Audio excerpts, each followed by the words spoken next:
Hunter here, and if you guys enjoy this video, you should subscribe for more RWBY videos. You guys should check out the Patreon and becoming a YouTube member if you want to see our reaction to this episode right now. It was a doozy. It is fucking worth it. Like, this episode had everything. It had laughter, it had crying, it had awing, like, you know, when characters were hugging and stuff. Like, this episode was like next level, and I would like to talk about it, but first, as you guys know, every single week since we are doing this live, I do need to grab the link so I can, you know, notify the public masses. Hello, chat. So I guess this is the point where you're supposed to talk. Yeah, this is my soapbox where I can say basically whatever I want. I could talk about the Mandalorian. You have no control over what I say here. Well, hopefully keep it RWBY related. I really dug this. I thought it was interesting that if there was ever going to be a volume where they had a pretty significant, I guess, hiatus in the middle, this would have been the volume, because really the hiatus could have started with today's volume, obviously it did, or last week's volume, or the volume before that. They all had really natural feeling end spots. Yes. But I think that if it ended last week, I do want to talk about the Cinder slander a little bit, just because, like, I feel differently about Cinder, and I would like to discuss that. Okay, however, one thing I will notice is that I was on most but of my I would not have stuff. liked it if we hiatused last week. Like, I would literally I love how die. hiatus is a you verb know, like, now. it was much better ending this week, can I just say, you know? Yes.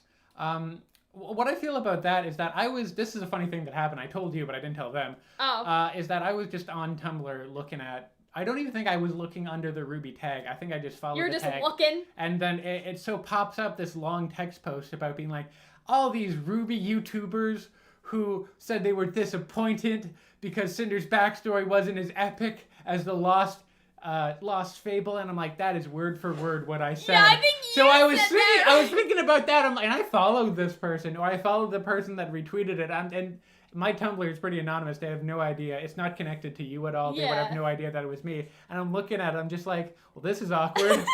My ears are red. And also, like, I also felt like they kind of misappropriate, because I feel like you were a little more, I think after we ended the video, we looked at each other and was like, well, I kind of expected more from that. Yeah, right? But afterwards, we warmed, like, it worked. It wasn't as epic as the Lost Fable, but I think, I don't want to speak for both of us, but I feel like I'm speaking for both of us when it didn't need to. No, I think it did what it needed to do. It worked for her character. Yeah, and I think that's the thing is, like, for me, it didn't need to be the Lost Fable, but I did want a little bit more out of, like, if this is the story that they were going for, I wanted more out of that story. Specifically, like, we sort of talked about this last week. I don't want to get into it too much, but we talked about how, like, for example, it would have been interesting to see not Cinder doing stuff, but to see the psychological effects that it's having on her in more definition and detail. Like, for example, we didn't need to see her plunging the toilet. Instead, we could have had her trying to sleep and the stepsisters, like, throwing cold water on her in the middle of the night. Or, you know what I mean? Just, like, sort of stuff like that, in the right? cold, you know? Yeah. They could have done... Or, like, she's trying to sleep, but she doesn't have a blanket, and she's, like, freezing. You know what I'm saying? Like, they could have done more with what they had. It didn't need to be the Lost Fable. But, yeah, I think that was sort of my thing, is that they should have gone... Like, they should have gone for it a little more. They should have shown her, like injuries on her hands or on her knees. Instead of just, because I get it. She's she's plumbing the toilet, whatever. We've all been there. Unless a stepsister took a massive shit on purpose. It doesn't, you know what I mean? Like, I just, anyway. What Atlas character that we know took a giant shit? I think it was Jacques. I think Jacques went in there. Jacques doesn't use the toilet in his own house. Just a real, like, I don't, it's like, I need to poop. I need to leave. It's like, why? It's like, I have a place I poop. I just want to say that I am much less hostile to the Cinder backstory compared to what I was last week. But I think that we do need to talk about something a little bit, because it's really funny how in the community there's two sides of the exact same extreme, because like it was like one comment, like it wasn't really a big deal, but I posted it on Twitter because how they phrased it was just super fucking funny and like the most asshole way possible, and they were like, you're not a positive fan, you say you're so positive but you hate, you hate Cinder or whatever, like you like hated everything about it. First off, they're not talking about me because I am a long-standing Cinder apologist. I don't think she ever did anything wrong. And so, like, Pure whatever. deserved it. Oh, God. Moving forward.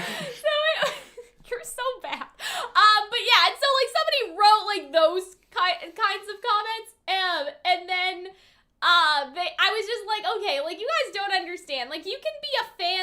something and still criticize it, Yeah. right? But then the opposite thing happened on Twitter where people were quote tweeting me and they were like, yeah, Cal, like you tell them, you're not a critic, you're a fan, you never criticize the show. And I was just like, you guys don't understand that it's not Nuance. and or, like, you know what I mean? It's not Nuance. and or, it is both things, right? Like, I just love that person was like, that's right, Cal, you're not a critic. How dare they say that to you? You're a fan. You and Murder of Birds never criticize the show.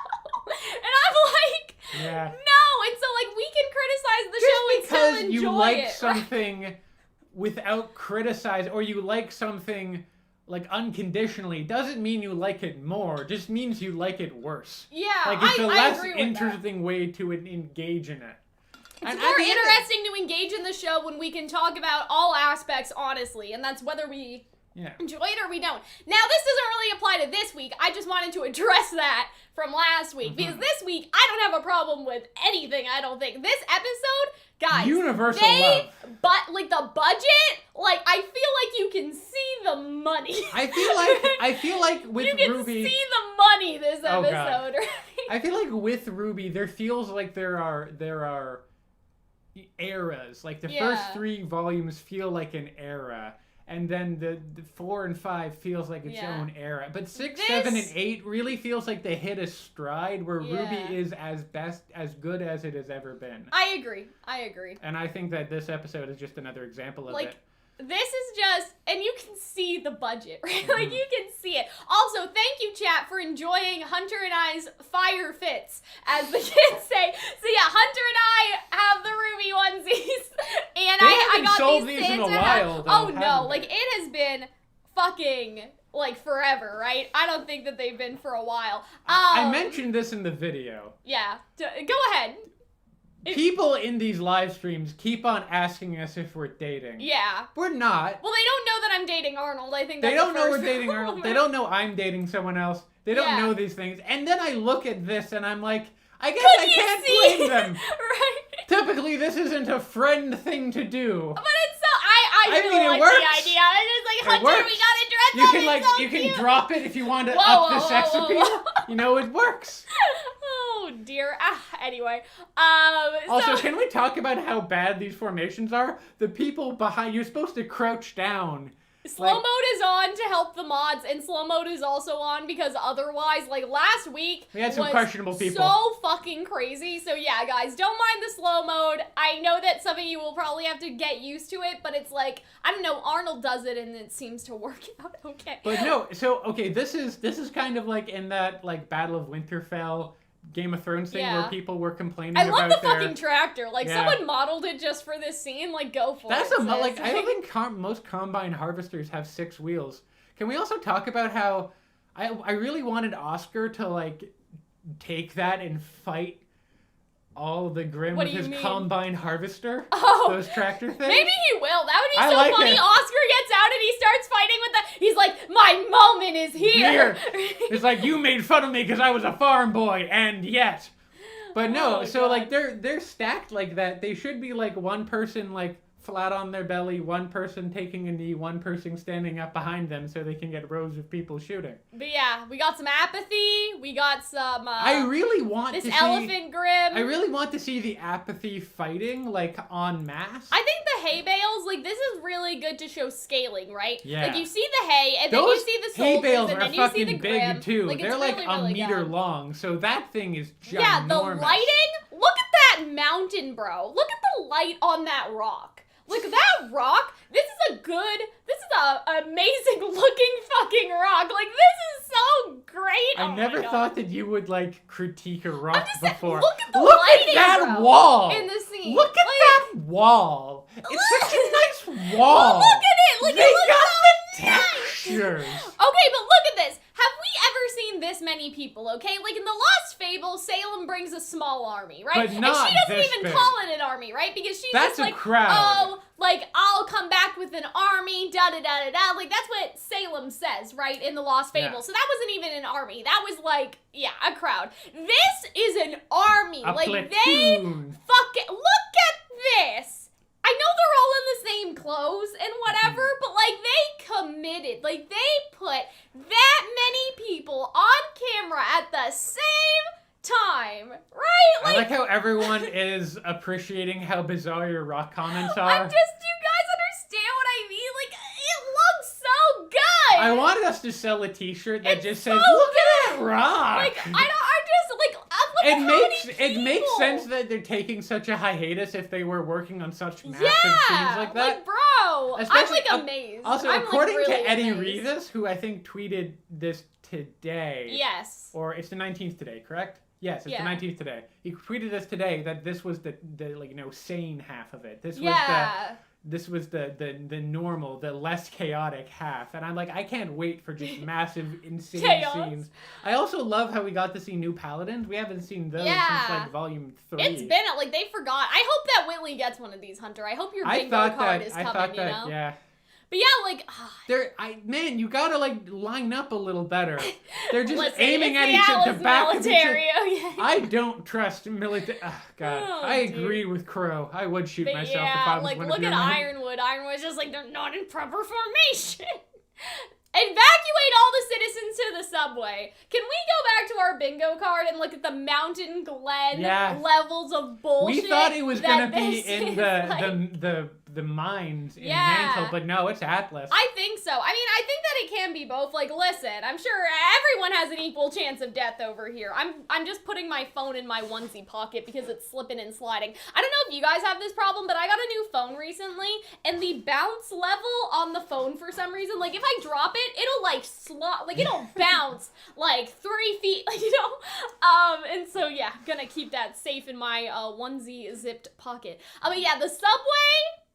Y'all are gonna fucking die. Yeah. Like, this is Mountain. Because is that not what happened in Mountain Glen? Like, all of the Grimm were in the train tracks and shit, bro. Like, it's just not great. It's just not a great look, not a great idea. And yeah, the Paladins, I think. What really shocks me is that it cuts to.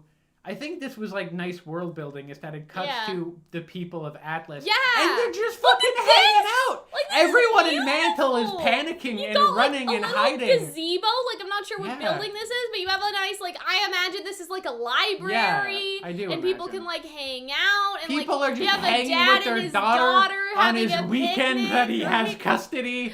And it's just like, I love the contrast between how it's been for weeks in Mantle and how everyone just doesn't even give a shit. I know, I love that contrast. Is wonderful. And like, you see this as a student, right? Yeah. So like, there are students out and about, you know, like they're just chilling. They're not fighting? Okay, so here's my theory about this. Is that in last time, so they're doing a new 7 Little Roosters, but they're not calling it that.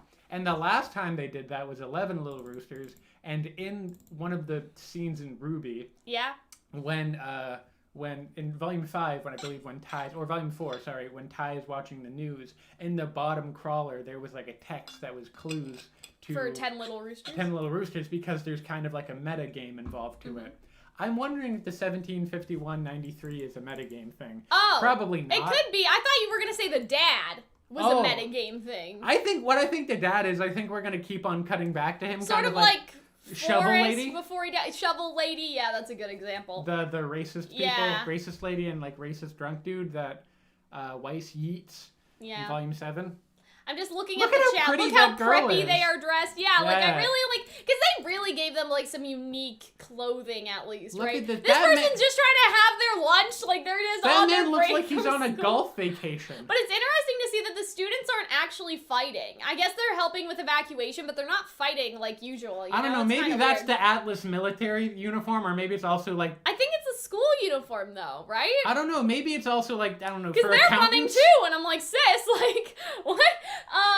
But yeah, I feel like they're gonna die. I was hoping maybe now that we're focusing more on like Atlas proper, because like we've seen some of Atlas, but not this much. We haven't seen like civilian life in Atlas. And I'm like, you stupid bitch! Like, stop pointing at the Grimm! Get out of here! Like, why is she just standing there, bro? Like, I know it's fight, flight, or freeze, but I was just like. Really? If I saw a plane that was about to land, I wouldn't be like, hey, Cal, look at that. Yeah. I'd be like, oh, shit, let's run. The generators took too much damage, then don't waste resources on them. So that's interesting, right? So I wonder what generators he means. I feel like shield he means generators, the shield generators. Yeah.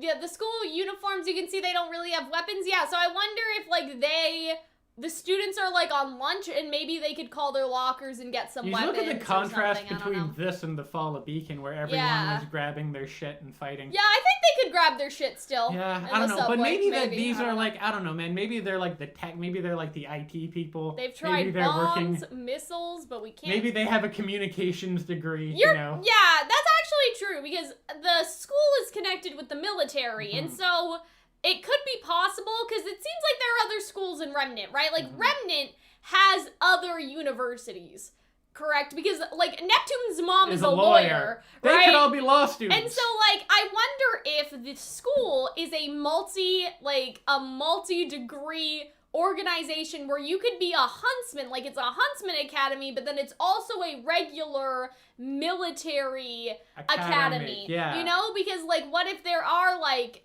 techies, I guess. Like My Hero Academia, you have the support students and then you have the business, like the hero business. So I sort of wonder if Atlas is more like that just by virtue of the fact that the military goes right into the school, and so you're prepping everyone for education, whereas I would feel bad. In Vale, you're all huntsmen, right? I feel bad that if you would have to give a theater major a shotgun and tell them to defend their But you home. understand what I'm saying? Like, maybe that's why. That would be an interesting, like, little piece of world building.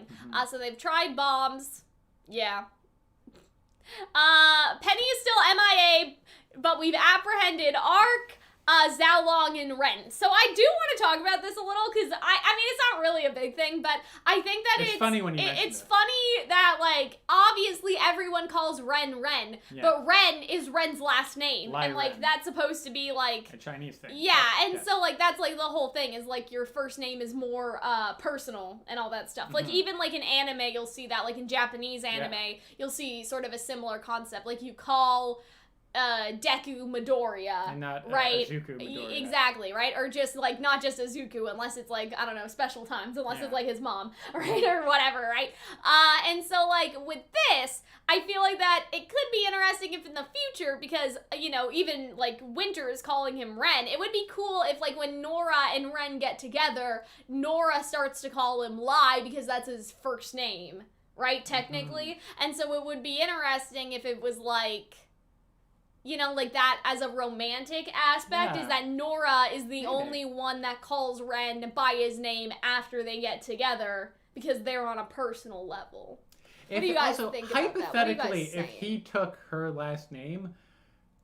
Yeah, I don't know how that all would work. I mean, hyphenated. Because like some people don't, like, you know, Summer Rose didn't and Ruby took her mom's last name. Yeah. But like Kylie Belladonna presumably took Gira's last name. So, like, could Nora become Nora Ren? Or, like, maybe they hyphenate? I don't Nora know. Valkyrie Ren? Well, they're gonna die, so we don't need to worry about that. What if everyone just starts calling him Valkyrie now? Yeah, his mom called him Lai, exactly. So I'm like, what if Nora calls him Lai? That would be so cute.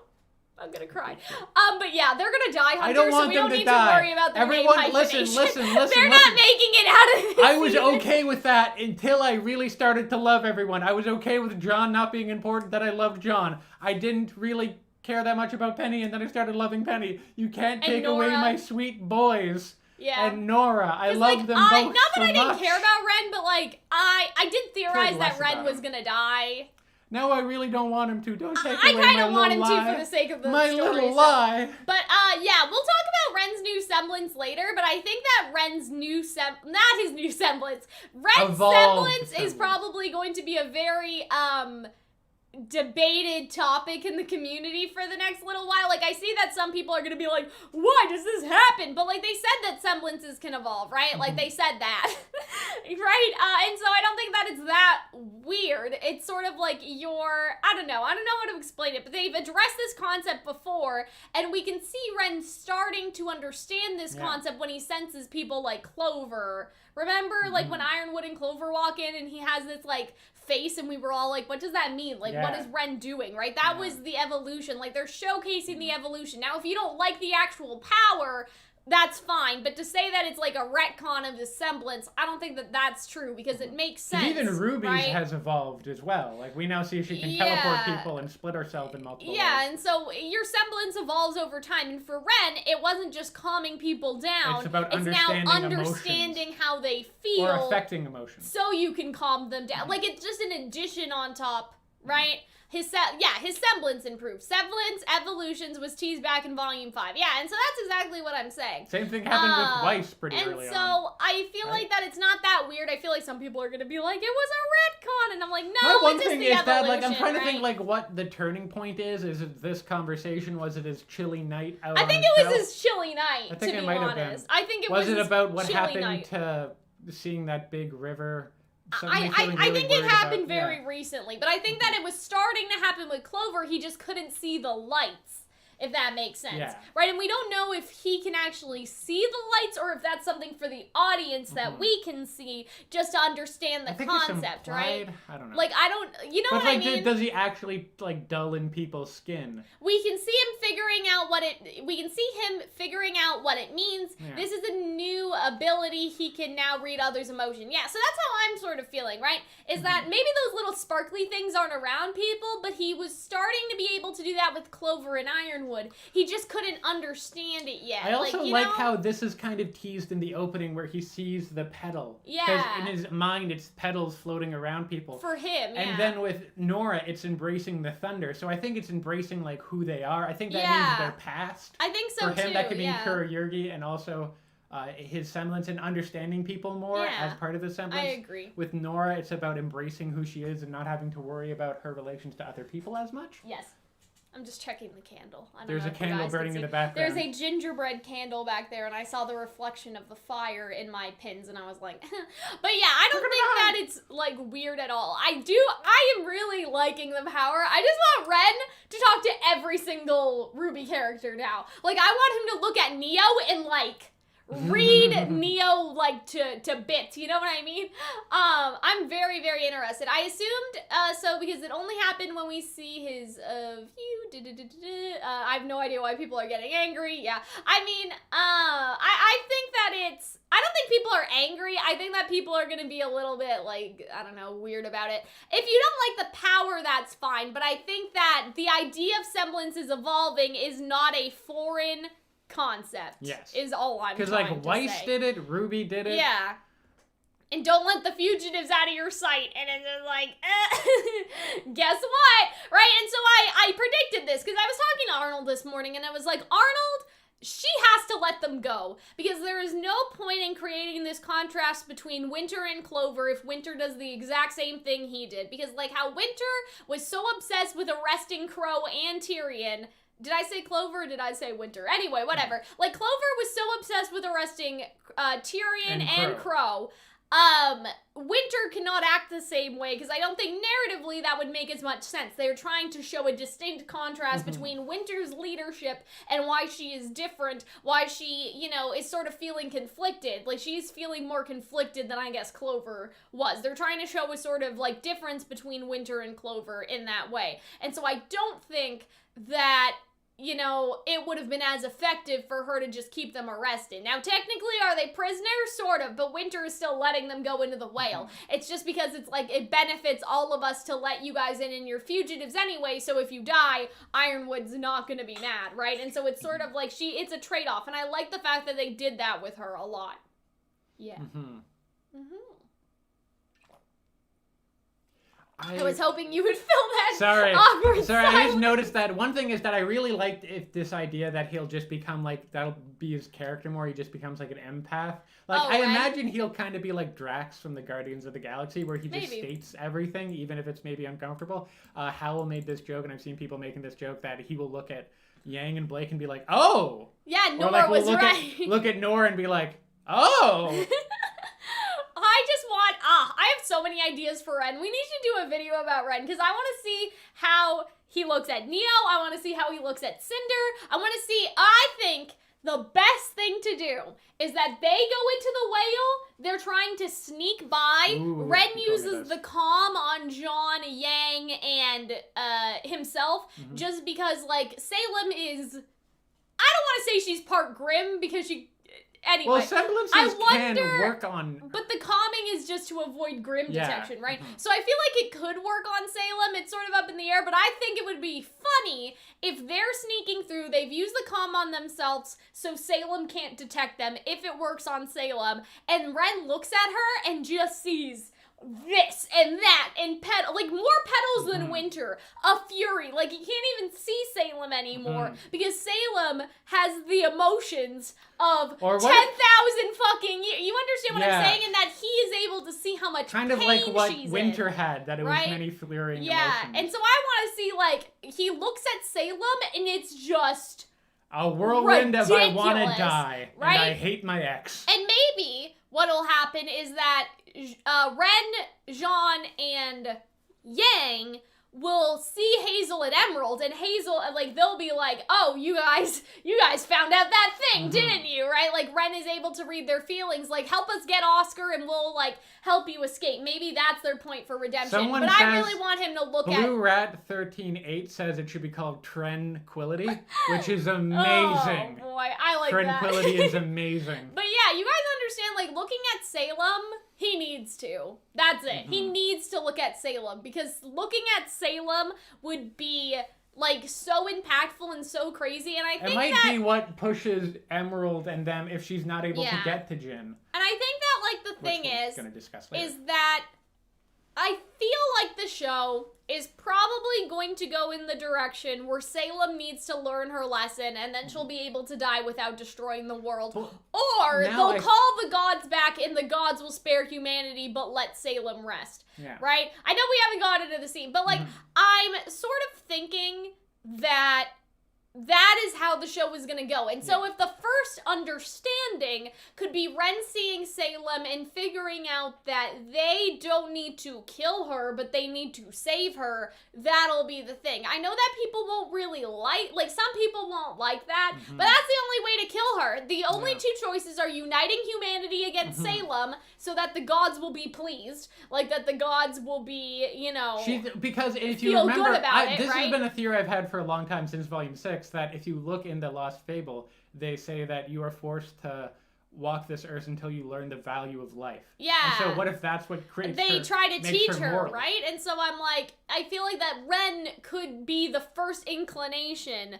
of trying to teach, like, to understand that Salem needs to, like, learn that, like, you know what I mean? Like, he'll be able to see, like, her feelings anyway. I don't know, like, I know people want to, like, kill, but the show has already established that you can't, you know what I mean? That you either unite humanity against Salem. You could shoot Salem into space. That is a choice. But I feel like that RWBY is a very empathetic show, and ultimately it'll be about saving the people that are hurting versus just destroying them if they are willing to be saved. And I feel like even though Salem could take some convincing, I feel like maybe they could. I don't know. You know what I mean? What if they kill Ren for calling her out? That would be very funny. But not for Ren, but just in general. But yeah, I do like the ideas around that, because I think that it is going to be like you have to learn the lesson of life. I don't know how she learns the lesson of life at this point, but I feel like I don't know. Now I think it's more likely that the gods won't rule against humanity. I feel like that they're going to let her rest in a capacity, though. Yeah. You know, like, I feel like that they aren't going to destroy her. They are going to bring her to rest, you know, so she can be with her kids and stuff. And I feel like Ren could be like the door. I feel like Ozpin will also die. Maybe, and it'll just be Oscar at that point. And so that's where the Grimm took Oscar, and they're just like, Grimm don't take prisoners. Well, this one did. Like, they just don't believe them at all. So that's great. That is weird, though. I found a post pointing out that Ren wasn't vibe-checking Yang when he was looking at the Aesops because he already knew not to invade his friend's privacy. That's sort of interesting. That's a kind of interesting idea. But I guess, he didn't really need to look at Yang, though, because he knew that they were all on the same... more or less same page. ...side or same page or whatever. But yeah, that's kind of an interesting idea. Because, like, I kind of like that. Command is working on a solution for the creature. So yeah, we attack the thing from inside. from the science team's putting together a bomb close to the target. Then your team will deliver it on foot. The way her face looked there, I genuinely thought Winter would be like, well, suicide mission. Well, okay, so I think that they would drop the bomb, escape, and then it would go off. I don't think that they would. You understand? Like, I think that it's not a suicide mission per se, but it's like you drop the bomb off on foot and then you leave, and then we blow it up. I don't think Ironwood would blow up Winter because they still need Winter to some extent. They right? want her to be the new Winter Maiden. I mean, they did want her. I don't know if Ironwood's, like, satisfied with Penny, if he'll follow her, but, like, I don't know. Still. But just that look on her face almost realized that she's like, well, I guess I'm inclined to this duty. Also, I feel like we've yet to have a really... I love how two people are holding Yang down, like they know she's gonna throw like, shit. And John, like, they don't hold John, because they're like, Jean's whatever, right? But the thing is, the more hits that Yang gets, the more powerful she becomes, and so she could just, like, hit herself and go, wee, right? And so I feel like that's why they're holding her versus Jean and Ren. Does that make sense? And that's probably why Jean's on the other side, because they all know their semblances, right? So if Jean amplified Yang, and Yang just beat herself against the wall, they could break through the handcuffs, like, theoretically. Maybe. I don't know. But yeah. And so... You see that her hand's shaking because she's scared. And I think she's aware that she might, that it's very likely she may die in this. Cal, also, you know Ironwood would detonate it regardless. I mean, it sort of depends. Would he detonate the Aesops? Probably. But would he detonate Winter? Like, would he do it on purpose? Like, I feel like... I think at this point the man has shown, like he... I don't know. I don't know. I feel like she's thinking, like, she already thought this man killed an elected representative in cold blood. I think at this point she's aware that Ironwood views everyone, including the entire city of Mantle, as expendable. Sure, but here's my whole thing though. I feel like that if he didn't have to, he wouldn't kill her. But if he had to kill her to make the bomb go off, would he do it? Yes. Do you understand what I mean? If he doesn't need, like, Ironwood doesn't want senseless murder. If Winter and the Aesops could get out and the bomb would go off, he would let them get out, right? But if there was some reason why the bomb could not go off without Winter being there, would he blow her up? Yes. Does that make sense? It's a very thin distinction. He would blow up Winter if he thinks that the bomb could not be set off otherwise, right? But I don't think he would kill her if he thinks that they can just almost crash drop it in its mouth and then run out. Yeah, quickly. like that's what I'm thinking too. I really like this scene. I like the orchestration. It reminds me a lot of Watts. Yes, Watts learned to orchestrate from Salem. Yeah, and so I feel like that I like how it's just like, no phones, just people in an audience vibing. It's very the genocide. It's very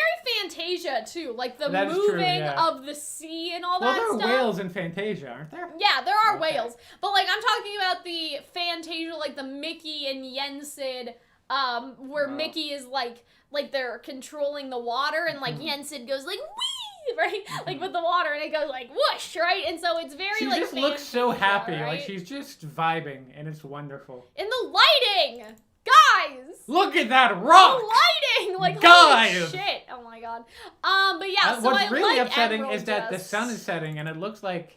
I don't know, is that early in the morning or is it late at night? It's probably think it might be early in the morning. Okay. It's been 2 days, right? Because like when Weiss and them, it was nighttime, right? Right, that's and true. when Yang and them, it was nighttime. So I think, we're on day two. Yeah, right? Okay. It's not so I really like what they're doing with Emerald. What I do want to point out something that's kind of funny. So like Emerald disappears because of the Grim, but isn't this Grim spherical in the sense that, like, you guys know those things you do on your phone where it has a panoramic view and you're supposed to, like, turn your phone slowly to get the whole 360. Isn't that how those Grim see? Because I don't know if they showed Emerald for our benefit or she was like, okay, I snuck past the Grim, let me walk away. Because I'm like, what if that's, like, a hint that this Grim definitely saw her, you know? Yes. And Emerald just being a little stupid. But it's also like she can use her things against Grim. Yeah, Or unless so that Grim has a mind, so it's smarter, or unless it's kind of like... If the Grim can't see her, it doesn't know she's there, other than feeling her presence, But she can only, like, change people's minds, so it must mean that those Grim have a sort of mind. Yes. Or they're connected to Salem, and she's it's the doing illusion, it on Salem. right? So it's the illusion that no one's there. I know that sounds weird anyway.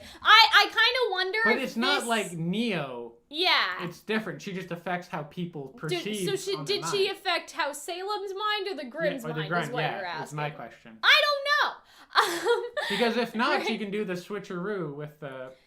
We see how she sees in Volume 5. Yeah, that's what I'm wondering. So I wonder if they're just showing Emerald for our benefit and she did get past the Grimm, or whether or not this is some sort of hint that Salem could have seen her because she didn't stay hidden long enough.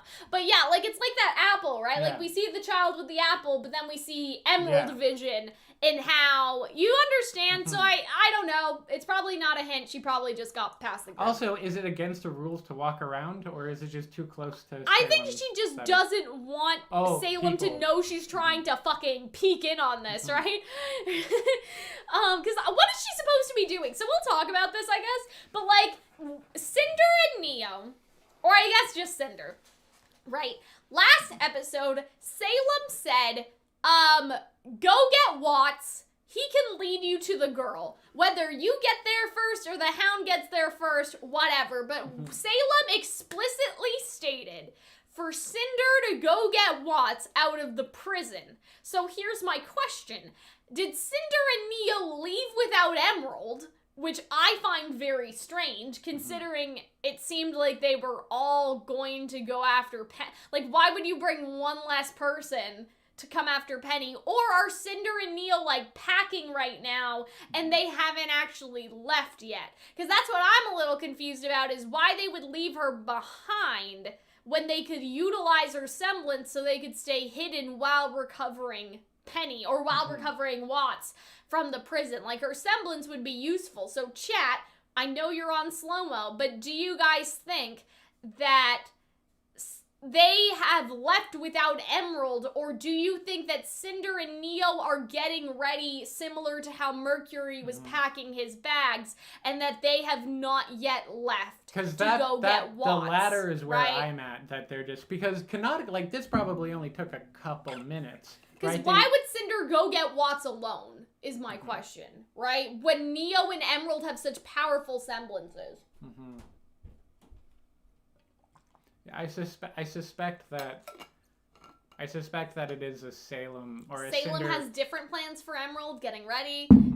They left Emerald to do some espionage. Oh, that would kind of be interesting if Cinder left Emerald on purpose. Maybe. So Emerald could, like, look around. I think they're getting ready like Mercury. Cinder is going to get Penny first. But she doesn't want to get hounded by Salem again. Cinder's already gone. They'd be leaving without her. Oh, dear. They're getting ready. There were 2 airships anyway. Maybe Salem has other plans for Emerald. Probably getting ready. Okay, so we don't really know, I guess. Yeah, I'm a little conflicted. I don't know why they would leave Emerald behind, right? I don't think they left yet. Yeah, because I'm like, they're sneaking into a prison. You think that they'd bring her. Like, I don't know how high security the prison is right now, just because... obviously all of the military people are a little busy, right? But you think that they would still bring her? I don't know. I think they've already left. Okay. I think they're getting ready because the Hound smelled all 3 of them. Yeah, that's what I'm saying too. It was clear that the Hound is supposed to be going at, like, keeping an eye on them as well, as much as it's gonna go get Penny. But yeah, so Salem told Cinder, go get Watts, and Watts will then lead you to Penny, which I think is going to be very, very interesting, and I think that we should talk about this in a video, because where is Penny? Penny is with RWBY, and Weiss, and May, and Whitley. and not Whitley, Nora and Blake. That's what I was trying to say. Whitley. And Whitley is there, and a toasty Willow, and I want them to fight off I think Cinder. that what we need is we need a fight with Neo, Emerald, and Cinder, and that Neo goes, like, or I guess Cinder would go, Neo, now's your chance, you kill RWBY, we'll get Penny, Emerald, you can do whatever you want, right? Because I think we might get here the scene where she turns into Pyrrha, because I've been predicting that for a while. I guess, Pyrrha. but, like, Pyrrha, I mean, Juniper's not even here, so I feel like that would kind of be a miss. I guess. And RWBY was the only one to witness her death. True, that's true. But and Neo Nora's doesn't know that. I mean, Nora's knocked out. Yeah, but I mean, they could have learned. But yeah, so I think that it's gonna be fucking fire that we are going to free Watts from prison. Okay, don't know what's going on with Robin and Crow yet. I think that maybe Robin and Crow will just be free by virtue of Cinder, like, attacking or whatever, and maybe she'll be like, I don't have time for you two. And we had this theory that maybe for Cinder's character development that she would actually, like, let Robin go because Robin isn't one of the Atlas elites and she's not military either. Like, she's just here for the people, and that maybe, like, she'd have some weird respect for Robin. I feel like that she'll probably just leave Robin and Crow alone, right? Whatever. But yeah, I feel like that we're getting that rematch. I would like to see Willow fight, and I would like to see, like, her defend Schnee Manor and stuff, but in terms of, like, I think that we're getting, like, a 3 versus 3 rematch. I feel like May's gonna leave. I feel like May's gonna be like, you know what? This seems above my skill level. I'm just gonna go, right? And then it'll be Weiss, Blake, RWBY, possibly Willow against Maiden, Cinder, Neo, and Emerald. And I think that is a fair fight. I think because it's sort of like, it's like 3v3, but then if you have Willow, that's like a 4v3 that I think is actually fair. And I think that the Willow could come in as like the last act and save the day. Sort of, yeah. Or at least, because like, I feel like that Cinder may get Penny, but I feel like everyone has to, I don't know, I feel like everyone has to live. But I definitely Are we going to do a death battle of like who we think would win that fight? I don't know. But I feel like we need... how did Penny end up in Schnee Manor? Did she try to fly there? Like, I feel like what she was doing was she was just trying to orientate herself. Like, she was falling out of the sky and she was trying to orientate herself back to the city, right? Yeah. Like, back to her friends. I don't think she knew where RWBY was, but I think she was like, it's a safe bet. You know what I mean? I think that I like the idea of Willow coming in because Penny's really in no state to fight. No, I don't think so. Penny seems like she's dying, so I feel like even if she was hacked, she wouldn't be able to help Cinder and Emerald and Neo at this point, right? Like, she's barely there. Even help RWBY and Weiss. She's just in no condition, right? And so I feel like that will happen. Having Willow and potentially Whitley help them. I feel like May will leave. I feel like May has no business being in here. She'll go back to Mantle, and then RWBY will be like, May, go without us. We clearly have a bigger problem here, right? Like, May will escape, and then they'll fight Cinder, Neo, and Emerald. Because, like, okay, I don't want Neo to kill RWBY, but do I want Neo to, like, fuck with RWBY to get her revenge on Roman? Like, kind of. A little bit, right? Yeah, we will talk about Mercury going to Vacuo, don't worry. Raven is gonna show up, I'm betting on it, but if Raven shows up, I think that at this point she would show up with Yang. And I feel like we do need to talk about that because Yang is going inside of the whale. Like, we already did a video on it, but I feel like if Raven is showing up, she's either teleporting to, Yang or she's teleporting to Crow. I feel like she wouldn't teleport to RWBY. I feel like that would be a little weird for Raven, because Raven doesn't really have any connection to RWBY. But yeah, I feel like May will fuck off, and maybe what'll happen is that Yang, Jean, and Ren are in the whale. They're trying to get Oscar. Maybe Hazel and Emerald are, you know... They're about to die and Raven saves them. Yeah, like, I feel like Emerald may have fucked off at that point, but maybe Hazel is still conflicted. And, you know, Raven and Tai Yang come, and then they all, like... I mean, Raven is a maiden, and Tai Yang is, like, a good hunter. But yeah, so I feel like at that point, Hazel is going to be the only one left in the whale, and I don't think that Yang, Ren, and Jean can all fight Hazel on his own, but I feel like Hazel has the potential to, like, swap, right?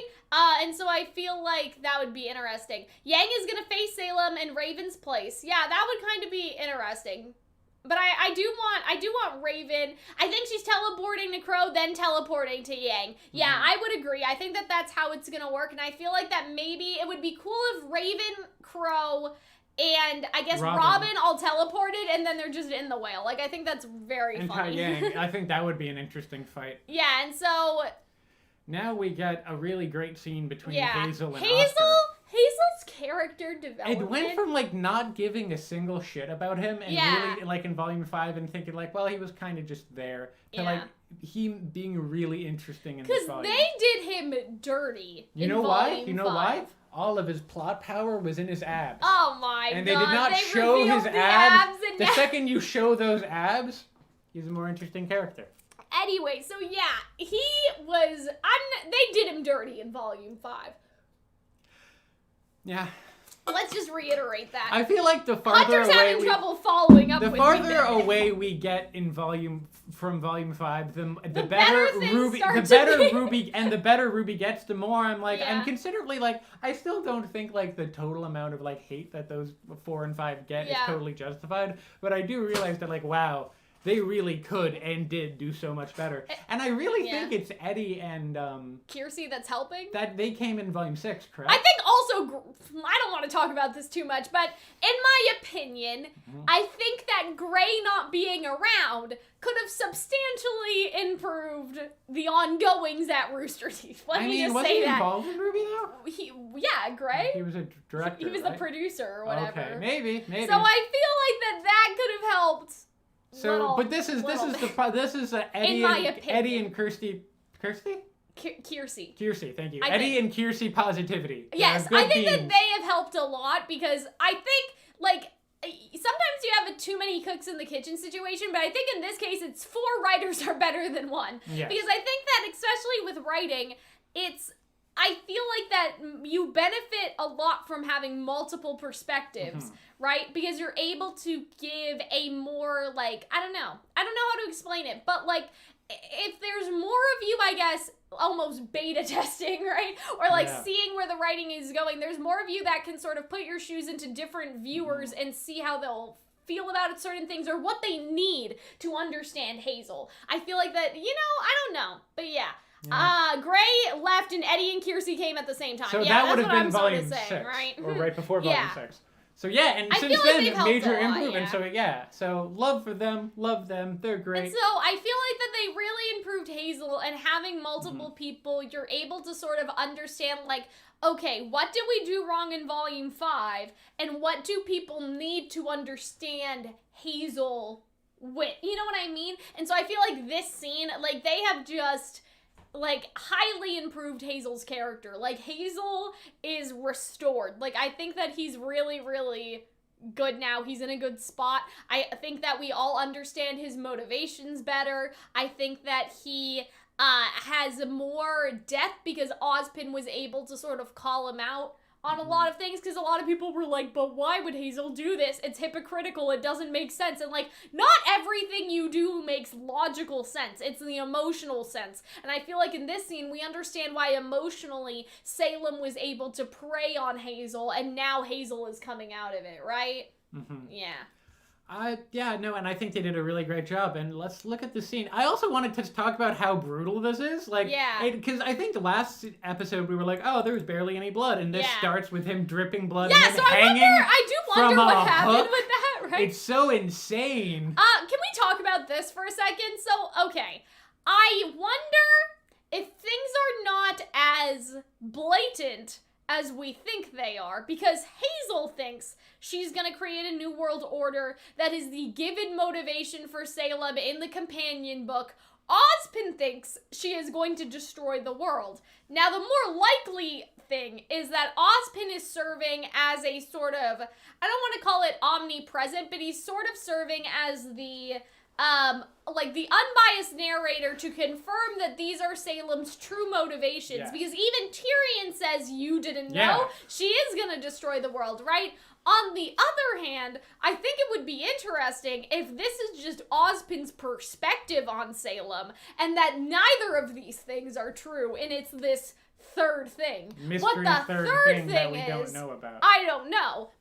But you have to keep in mind that Salem tells everyone what they want to hear. Mercury and Emerald want to hear New World Order, okay? Tyrion wants to hear murder time, right? And I think that it would she told everyone different stories, that's what I'm saying. And so I think it would be fascinating if Ozpin's omniscient? Yeah, that's I think what I meant. But yeah, so I think it would be interesting if Ozpin is just assuming that Salem wants to destroy the world, but that's not what she wants to do either, and she wants to do this third thing. What this third thing is, I'm not sure. Like, I had this idea that she would get most of the relics in order to blackmail Ozpin into doing what she wants, because I feel like that there could be a perspective that she maybe wants her family back, right? And so, like, maybe she sees if she can just get Ozma back, they can have a family, and the New World Order thing could be true. But yeah, I wonder if this is Ozpin speaking to the audience, like, here is Salem's actual confirmation, and Tyrion speaking to the audience, or if she told everyone different stories, and there's some mysterious third aspect. Maybe. Because what do you think, Hunter? Because I feel like I've been the one saying, no, she is going to create a new world order. She doesn't want to die. Yeah. She wants destruction, and then she wants to be the queen. That's what she always wanted. But you've always been the,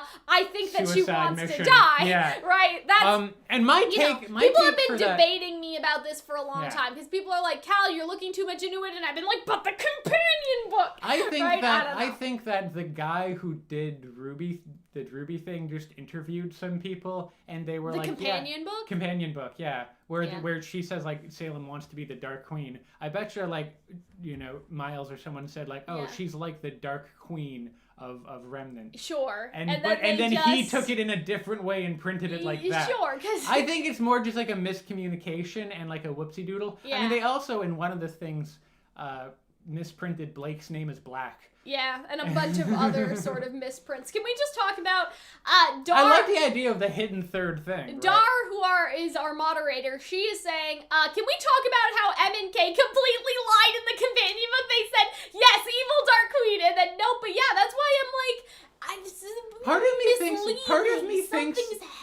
of me thinks it's gonna be she's gonna kill all the humans and then just repopulate the world with her clone, right? Because she was looking at her kids. Yeah. I feel like we haven't talked enough about the fact that she was like reminiscing about her children. Yeah. And that she can't even like really summon. But that was our theory, right? That she would blackmail Ozpin into baby making, right? And that was like the whole thing. How old are you? And so, sorry, Dar. I did not know. Let me see the chat. I read something else. Mislead? No, misprint. I saw something and I totally forgot it. I got distracted. The writers forgot to give Oscar plot armor. Oscar doesn't need plot armor because he just comes back. He'll come back anyway. Yeah, poor Oscar. What if she wants her daughters back? That's what I'm saying. Maybe she can steal the power from the gods, then kill them. That's what I was sort of thinking too. Like, I was thinking something like apparently there's a sort of afterlife that you go to. Yeah. And that's kind of confirmed by the god of light and the god of light at the end of the Lost Fable. So I think maybe it's just she wants to die and then go back to her children. She doesn't need to like have immortal. And so I don't know. I like the idea of some third thing, and she's lied to everyone about what she wants to do, and this is Ozpin just making an assumption, right?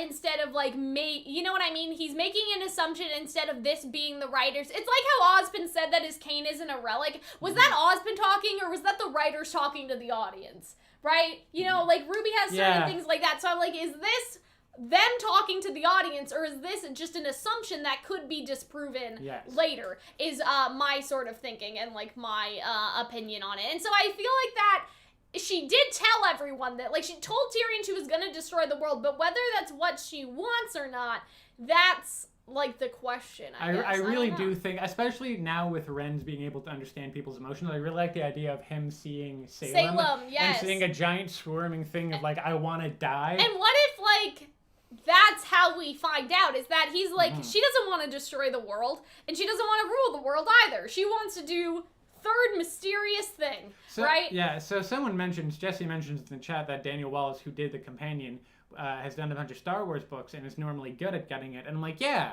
but maybe like RWBY isn't his area of expertise. I just think it could be a really easy miscommunication with it all. I think it's also just like they couldn't tell us. Yeah. Right? You know? But yeah, I sort of... At that point, Volume 7 hadn't even come out. I am team third thing, okay?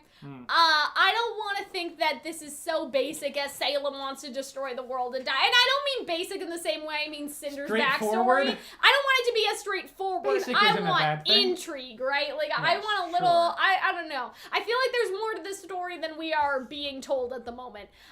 When Salem gets all 4 relics, there will be no world left. And so that's the thing, okay?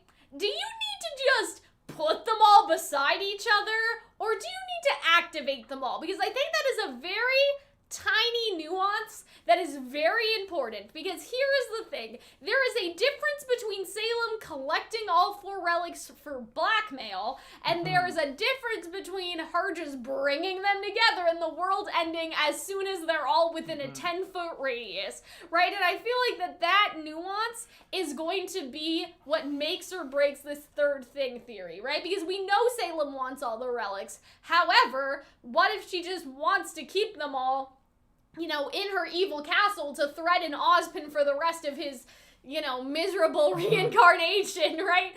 And so, like, I think that'll be dependent, because Ozpin knows if you bring all the relics together, but what does bringing it together mean? Because we've sort of, you know, theorized that the relics all have spirits, so they would have to be activated, in my mind, and that they would all have to, like, Jin would be like, okay, like, you know, you activated all of us, we're all here, and I have, like, a third idea that would probably be kind of weird, but it would be funny if when activated, because those were all of the pieces of the gods don't, like, come back to remnant, like whoosh, but rather the darkness bits and the light bits combine, like the light relic and the dark relic combine, and they make the 2 people. You know what I mean? Jin combines with the Atlas relic or whatever, and, like, Jin combines, let's just call him Atlas, because we think Jin combines with Atlas and it makes the god of light, right? And I think that's kind of weird, but I kind of like that idea that all of the spirits need to be called together, because the spirits are pieces of the gods. They're not going to be like, all right, gods, you can come down from space now, but rather they will merge together. It's like their true selves all along were the gods, because they were all pieces of the gods. I mean, I think either way they could work. But yeah, don't you get it? She's been alive longer than you can comprehend. All she craves now is release. So that's why I'm like, does she? Is this true? Or could it be something, you know? But yeah, I think that... I also like how he's just getting knocked around like a speedball. When she came for me, I killed her over and over again. The longest she was gone was for a few hours. So I think that this is going to be important. If they can just kill Salem for a few hours, they can possibly stop all this in time. And I feel like that this is a very important foreshadowing, right?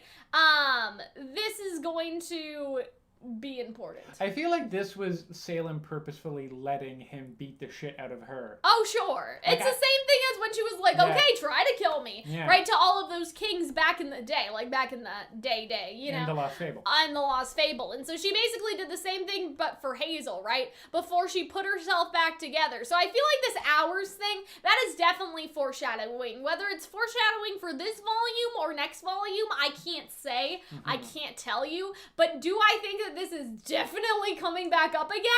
Abso-fucking-lutely. It has to, right? Yeah, I mean, same. When I couldn't lift my arms anymore, she showed me that through her, I could have the vengeance I needed. And so I really like this, because it says, oh, and Hazel, look at my biceps. See? I can lift a lot of things. I like his spit. I know that's so weird, but Hazel spits, and it's very, like, I don't know if you guys have seen Hamilton, but there was a sort of running joke that King George, he just, like, dribbles when he sings, which is a thing. Like, you have to, like, I don't know if you guys have noticed, but I've been doing song covers of all of the songs that we've gotten, right? And, like, that is definitely a thing. Like, you need to choose a point to swallow. Like, even when I talk, you know what I mean? I know that sounds kind of gross, but, like, you do, right? And so I feel like that was green for gross. Yes. I keep it, though. It's kind of Christmassy. Okay, sure, yeah. It's kind of... but yeah, and so I like that he spits just because it kind of gives him some... I don't know, like he's a person. Like he's unhinged. Right? He's really, like shouting from the diaphragm, you know? He just spits when he sings a lot. Yeah, like that's, I don't want to say that's me. Usually I just choke and then I realize that I need a point to swallow or breathe. But yeah, anyway, Hunter's that's just like, what she I don't said. like this conversation. Tish. Okay, yes, but Oscar, the people I'm sorry, of Atlas, are you not going to react to that top tier A class, that's what she said, Joe? You've done it for yourself because she pushed you to think it would help you. Well, has it? I like this. Yeah, I love the zoom in as well. It hasn't helped Hazel, right? Right? Yeah. So, I like that. It's definitely not made it more, like, listen, I feel like Oscar's just like, listen, I know Ozpin. So I don't know. You need a therapist. I don't know who did the subtitles, but this is just wrong. So I was like, oh, that's so cute. Like, in my reaction, I was like, oh, Weiss is playing Nora music box. That's the fire. I don't know if they meant the music in the background. Like, I couldn't figure it out, but they said music box tinkling, and I can hear no music box. So I don't know if it's just me, but I'm pretty sure that it was the fire crackling, and I was just like, oh, okay. Right? Yeah. But yeah. I do like Weiss taking care of Nora. I think that is just really nice. And so she's like, what am I good for? And so I feel like that I think they missed a subtitle there as well. But anyway. I hope that Nora will be okay soon. I feel like she's gonna be out of commission until after the rematch with Cinder, Neo, and Emerald if it happens, right? Every time I see RWBY drink coffee or a hot beverage, I know that it's milk and 5 sugars. I mean, it could be hot chocolate. I don't think it's coffee. It could be, though. That could explain how they've all stayed awake or whatever. I love how they have to explain, like, yeah, how are they doing this? Like, no, they had caffeine breaks. I like how Weiss is asking if they should wait for someone to come, because I'm like, Looking up for Raven. Oh my god, Arnold texted me, and he was like, have you seen the most recent RWBY episode? And I didn't answer because we were recording or whatever. Like, we were doing stuff. But then, like, 10 minutes later, he was like, okay, she's watched it. So what about that Raven Watch 2020, eh? And I was like, 2021 asterisks? Because, like, clearly, I feel like they're coming, you know? Yeah. And I feel like Weiss, it's interesting that Weiss says that just because it wouldn't be anyone connected to Weiss at all. Like, it would be Raven and the White Fang, possibly. But anyway. And so I do like that she wonders, right? I think the White Fang may come in quick later, but I think it'll be Raven and Taiyang. Yeah. I feel like we need to, like, slightly modify the Raven and Taiyang video just because now, like, if, you know, Yang and them are all in the whale, I don't know. But yeah, I do like this flash in the mug. Yeah. I just like the thunder shot. outside, the grim thunder. Fiona said your friends haven't been heard from in a while. Unfortunately, the last thing they're worried about is a couple of kids. And I'm just like, and so I really like this scene with Weiss. I understand. I think that May is technically right, but I think that Weiss is, like, emotionally right. Because the crater may be chaos, but Salem herself isn't caring about the crater. Yeah. All the villains are up here. So it makes a lot more sense for them to stay here. Whether I mean, the characters don't know that, obviously. Because I think because, like, with her, I mean, it's like, with May wants to protect Mantle. Yeah. With RWBY, I mean, they want to protect Mantle, but they also want to kill Salem. And they want to protect, you know what I mean? Like, they always have been like, we want to protect everyone. So I think that it's another interesting thing where no one is entirely right or wrong. I think that May is right, but I think that May's decision is coming from a logical place of, you know, Atlas has the army, but it's also coming from an emotional place of the fact that she has disowned Atlas and Atlas has disowned her. Whereas Weiss is coming from an emotional place of, but, like, this is, you know, still my home. Like, I gotta defend my home, and all the villains are here. Both of those are true, right? Yeah. And so, yeah. I feel like that I like this scene for May because I think that the best scenes are when both characters are right. I have seen some, like, I don't know, Weiss in this episode. I have seen a little bit of that. I disagree with that. I disagree. I think that this is a really good scene. RWBY is fighting the larger fight, which May doesn't fully see, of course, and that's because May doesn't fucking know, right? Wait, were they confirmed an LGBT character before revealing it in the show? Oh, yes, they did. And then they did it. Yes.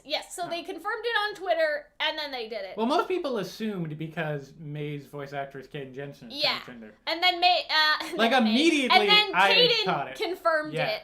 And after that, like, I don't know, people in Volume, it's interesting too, because when Volume 7 was coming out, they had already, I think, written some of Volume 8. I can't remember the exact, like, thing, but, like, there were a bunch of people that were like, oh, I wish that this would come up in the show somehow, but we don't know how it could come up without it being, like, slightly like Yeah. you know, transphobic and uncomfortable. And the like way- we talked about that, Yeah. remember? Because we were like, okay, well if Henry dead names her or something, that's shitty, and they shouldn't you do don't want that. that. But I think the way that they did it here, I feel like was really good. If you want to talk about that a little bit I guess, more, well, Hunter. you can go forward with it a little bit. Yeah. Oh, yeah, where she talks. That's something that Mantle needed me, and to the Marigolds, it meant that I wasn't their son anymore. So let's talk about this a little, because I feel like that people are sort of misunderstanding, because people are like, there isn't any homophobia in Remnant, what's happening, right? And so I don't know if I necessarily totally agree with that. I mean, that's what the assumption. writers have said, right? So Yes. that's what people were sort of saying, like, there isn't any transphobia, so why is this happening? I think that what May is saying is that because she was defending Mantle, or because she wanted to go down into Mantle and, like, change stuff, I guess, with Robin, because May wanted to side with Robin, her parents disowned her. Yeah. But back then, they disowned their son, if you want to call it Which, that, yeah, right? it's- And so yeah. that's what, like, they're trying to work in that May is trans, but I don't think that Remnant, they didn't disown her because she was trans. Yes. Right? They disowned her because she, like, I guess, whatever plans that Because they had, she went you know with, what I she mean? became basically a radical. It's basically what happened to Weiss, right? Yeah, like, Jacques more or was less. like, what the fuck? Right? And so, like, yeah, she basically became a radical. And so they disowned her for becoming a radical, not because she was trans, but I think that they were trying to work it in there so the audience would now know. And I really liked how they did it. I think it was well that they done. did it really good. My And I one liked thing, that. though, is that the way that she says they didn't want a son, it kind of implies to me that they still viewed her as a son. Now, that Yeah. could be a timeline thing, that she wasn't out, Yeah. or it could be a thing I where think- they knew and didn't, like, respect her for I it. think that it's a timeline thing. I think that you're right on the, what was it, the first or the second thing you said? I don't remember what order Or they you didn't said respect her for it. I think that back Because then, I think either way it could go, like, that Yeah. she wasn't out of the closet then or had transitioned. yeah, that's what I'm basically thinking. I mean, I think it could work either way. It would be weird that it was called the Happy Huntresses and there was one person that I guess everyone assumed was a dude at the time. Yeah, she kind of was made it closeted sound May. like her leaving her family and coming out was one of that. Yeah, so that's how I think too. Yeah. Is that like when May left them, they perceived her as their son, if Yes. that makes sense. She has fully transitioned now But with the I Happy don't know, Huntresses, just the and they don't know that. Just the I way guess. that it's I mean, I think it's what you said earlier, that Yeah. it needs to work within the canon of the show where there's hypothetically no homophobia. Yeah. Which, have you heard that? Because I only heard the no sexism. I've heard like all of it. Like, you know what I mean? Like, Because I've it's- heard, because like homophobia, transphobia is involved in sexism. I don't know. That's the thing. Part If of you're me think it making was a kind of a gender dumb equal thing. society, like a lot, not all of it, but a lot of homophobia is rooted in sexism. Yes. You know, I would argue, And right? understandings about proper etiquette for gender. Mhm. And I think so is transphobia. And so I feel like And you so if can't there's have no one. sexism, Yeah. I think they did say homophobia explicitly sometime, but you can't, you know what I mean? So Yeah. if they said there's no sexism, you would sort of assume that there's not all the other stuff. But to also some I feel extent. like, but we've talked about this before, that it feels like, you know, it wasn't like well implemented, that it kind of feels like, well, it sort of feels like, Yeah.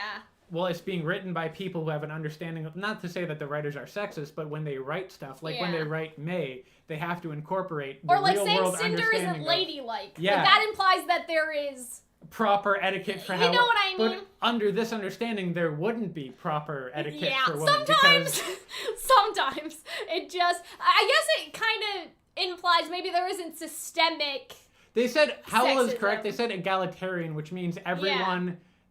Which doesn't mean sexism still exists. It means it doesn't stop you from getting positions of power. Which then Yes. is weird that there has social been no sexism, but maybe not systemic sexism. But can you really have one and not the other? I don't This know. is. I really wish they never said that and just I had it know. be implicit. I guess. Like that's when Because it, now that's it's kind a of like little... that's what I liked about She-Ra, the She-Ra reboot, Sure. is that they never straight up say there's no sexism, but implicit in that show is the belief that there's no sexism. Right. and no real homophobia I and think these sorts of things. Molina in the chat, Marigold's disown, May transitions, May joins Happy Huntress. I agree with that order. That to me makes a lot of sense. And I like this. Just the way that she says son and I wasn't her daughter makes it feel like that was the point of contention and not the Happy Huntress. I don't know. Why don't we tweet at Caden and ask? I feel like some people will have. Like, by the time this comes out, maybe, like, they would have. Because also, here's something that I think is really interesting, is that I think they must have involved Caden in this, because I mean, obviously this is, like, you know, losing your, or, like, a chosen family is a common theme in RWBY. Yeah. But, like, what May is saying here is very similar to, like, discussions Caden has had on Tumblr about her own family and, like, you know, what is found family versus blood relatives. Well, I think that's good. I just got a little chills. I think that's good, though. In relating to Christmas and the holidays and whatnot. You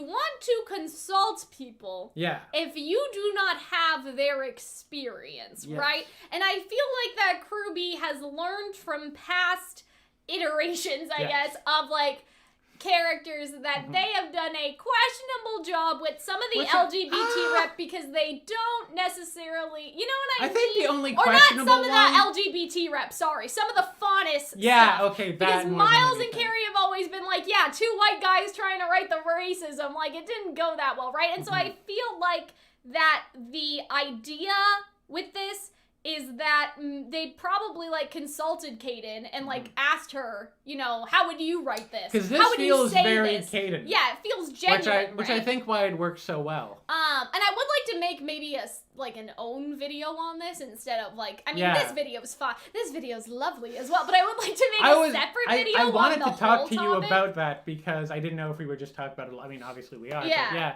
I just think it's really well done. I think that's, honestly, when it comes to, like, transgender characters revealing that they're transgender, I think that this is the... And they didn't do anything shitty! They didn't show a picture of May, like, they didn't have Henry be an asshole, like, they just did it! I also, it kind of presumes that everyone...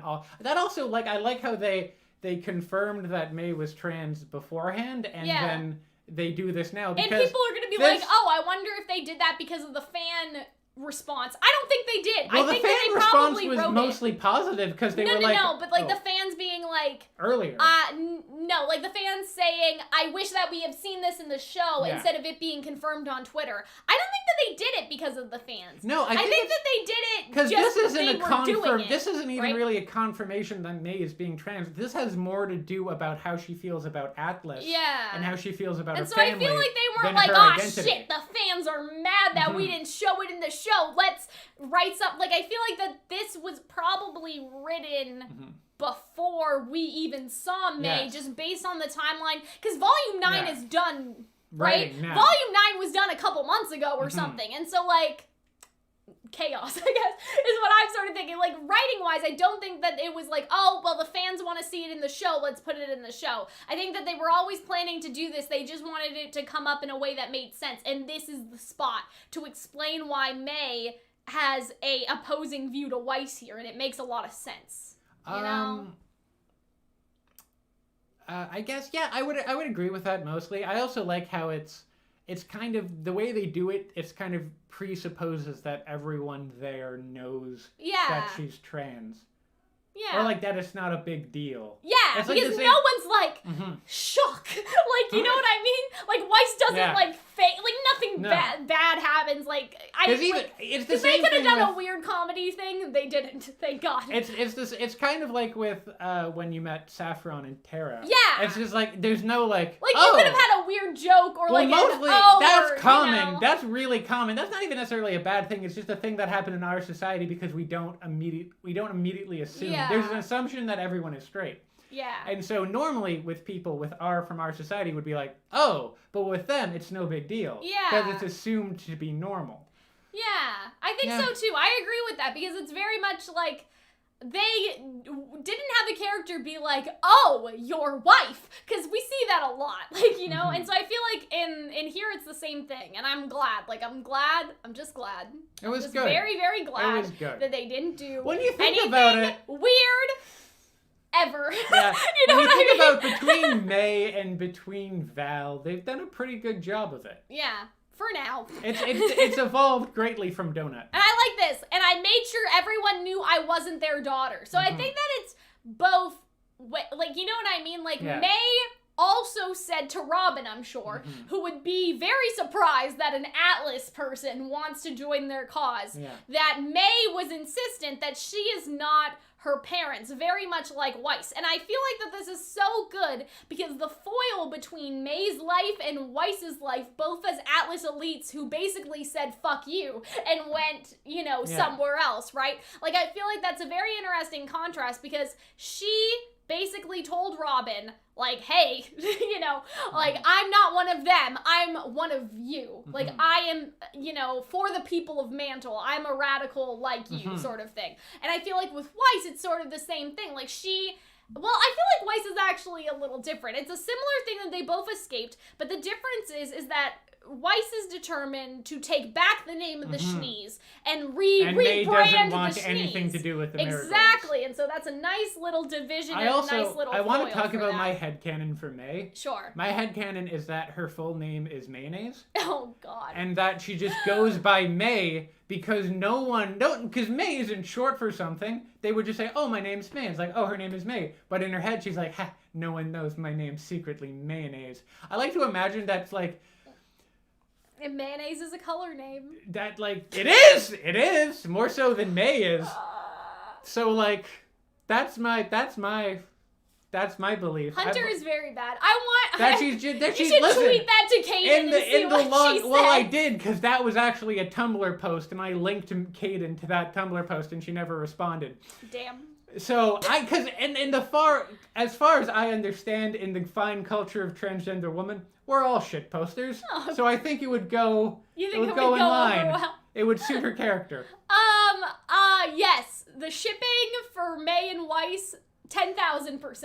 And then when she left her family, she said, "May all your tuna sandwiches be dry," because mayonnaise wouldn't be. Anyway, I like how she says, "So forget them. They've got Henry, yours have Whitley, you know what I'm saying, right?" Yeah. And so I thought that was very interesting. They don't need me. Right? Because it's like, May is relating, like, just how you left, I left. And just how your father still has Whitley, they still had Henry, right? Like, someone to inherit, like, the company and, like, all that stuff, right? And so I feel like that it's interesting because Weiss and May relate on this deep level, but what May doesn't understand is that Weiss is not trying to run away from her family, but rather Weiss is trying to save it from Jacques, right? And so I feel like that's really, really good. I don't know about, and then it's like, which side are you on anyway? And then I like how Blake is like, we heard that before, and she's kind of like, because that's what Ironwood said, right? And so it's one of those things where it's like, are you guys just We're another not Ironwood? ideologically for Mantle or for Atlas. Exactly. We're for saving people. We're for humanity. And we think we can beat Salem if she's here. It does not mean that we don't care about Mantle, but just that, you know, not to say, it almost seems rude to say not a priority, but in a lot of ways, not a priority. I wonder if this is, like, representative, because May was like, you have to make a choice. Do I think they're going to have to make a choice now? No. And the reason why I don't think they're going to make a choice is because Cinder's going to pop in and they're all going to have to fight her, right? And so I feel like that they don't need to make a choice. However, it would be sort of interesting if they do need to make a choice, it is Weiss who stays, it is Blake who goes, and it is RWBY who does a third thing. But I feel like that's not going to happen. I feel like they are going to all stay up here and fight Cinder, and then May is going to escape from fighting Cinder because, bad ideas. Yes. Bad ideas. May fighting Cinder would objectively be problematic. Like, would just not be a great idea. Unless May makes Penny invisible, and Cinder, Emerald, and Neo are like, where the fuck are they? Like, what? You said she's supposed to be here, and then Penny's just maybe they invisible. try to sneak up to, like, the military base using May's sort of semblance. I don't know. But I mean, Penny's here, right? So it's like, I feel like that May telling them to choose sides is not going to be a line that has an effect. Like, I don't think that they're going to lead, like, I don't think they're going to split up. However, do I think it'll be something in their heads? Yes. I also you know? I also really like the kind of meta commentary that the transgender woman's semblance is being invisible. Yeah, I mean, we've talked about that. Yeah, I think the meta before. commentary on that's kind of interesting. I think that that's sort of interesting too, because we know that semblances sometimes occur when you're in need of them. Like Nora, you can argue whether it was the chicken or it was the egg, but I would argue that Nora's semblance was not always lightning, but that Nora got hit by lightning, and in order to save her as a body, the body developed a thunder semblance, right? An electricity semblance. That is how I see it. And so sometimes semblances are in that case, you know what I mean? Like, you need to do this, so I will give you the power to do this, right? Like how Ren, like, I don't know if that was his semblance the whole time or if it just happened because that's what he needed in the moment. Sometimes semblances seem to be like that, right? And so I sort of imagine that, like, May wanting to escape, it's like, how do I escape wanting people not with to all notice these her. people, right? Yeah, and so it could be that, right? May makes Penny invisible, Emerald makes Cinder invisible, no one can win. No one can fight anyone. That would be Ren very makes funny. Yang and Jean invisible to the Grimm. And so I like how Whitley's listening, and you can see that he's, like, ready to sort of do something, right? And so, yeah, this is Ozpin explaining the curse. And so, but if Salem can divide humanity beyond her pair and bring all 4 relics back together, she believes that maybe the curse will be broken. And so again, is this Ozpin's opinion, or is this the writers trying to explain to us what Cinder's motivation is, right? That's our understanding. And like, we really don't get a lot of just Salem talking about how she feels. Yeah, and we already talked about this, so I don't want to get it, like... Yeah. But that's more or less how... The gods will rule against us and destroy Remnant. I love that shot of how translucent the Grimm looks in the sky. But it's dark. I mean, it's not because it's dark. dark. How did it get dark? Are we on day 2? No. Because I don't think this is the sunrise, is it? Or maybe it's so high up. Oh, maybe the sun's setting on that side and the moon's going down on this side. I know that that's not how the world works. Like, the world doesn't, like, literally go half. You know what I mean? Like, it's not sunlight on one half, moonlight on the other. But maybe this is a little later and that stuff happened a little earlier. Yeah, I don't know. Maybe they just had a establishing shot and didn't think about it. I love that. But it also seems darker than it was before. Yeah, that's why I'm like, what day is it? I don't know. Maybe it was sunset, Hunter. Maybe it was sunset. Maybe that was all one day. Nice story, but if Gretchen's death taught me one thing, it was never to trust you. And so, Oscar, please, you want them to trust us, then trust me. I loved this, okay? I didn't know what Oscar... I genuinely had no idea what Oscar was going to do here. And so, very shocked when he's just like, it's Jin. It's Jin. Yeah, I loved this. This was amazing. Like, this was so good. And, like, I had this whole theory, like, oh, Ozpin will, you know, be manipulated by Salem and he'll be a double agent, blah, blah, blah, blah. But I like the storm, I think, is making it dark. That would kind of make sense. Yeah, that makes sense. But, yeah, like, I love this. I think that this is great. Like, her name is Jin, right? And so he's just like, that seems like a trick. He almost seems confused. I'm like, why would you let me beat the shit of a 14-year-old? She can still answer one more question. After all that, you're just going to give Salem the password? And then I like this because Ozpin says, no, I'm giving you the password. Okay? And hoping you'll find the truth for yourself. And so I wonder what Hazel will ask. Because...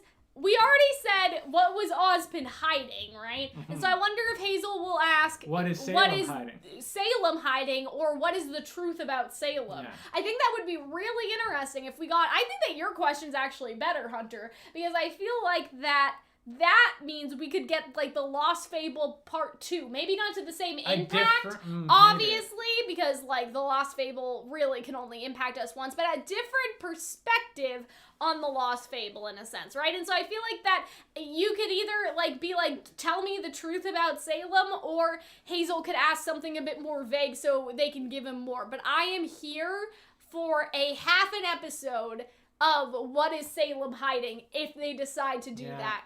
I feel like this could be a video. He already knows what happened to his sister, though. Who do you think is gonna use the relic? Well, is it gonna be Hazel or will it be Emerald? Is eavesdropping, right? Yeah. And so I think that she will ask it but Hazel will get sucked into the vortex.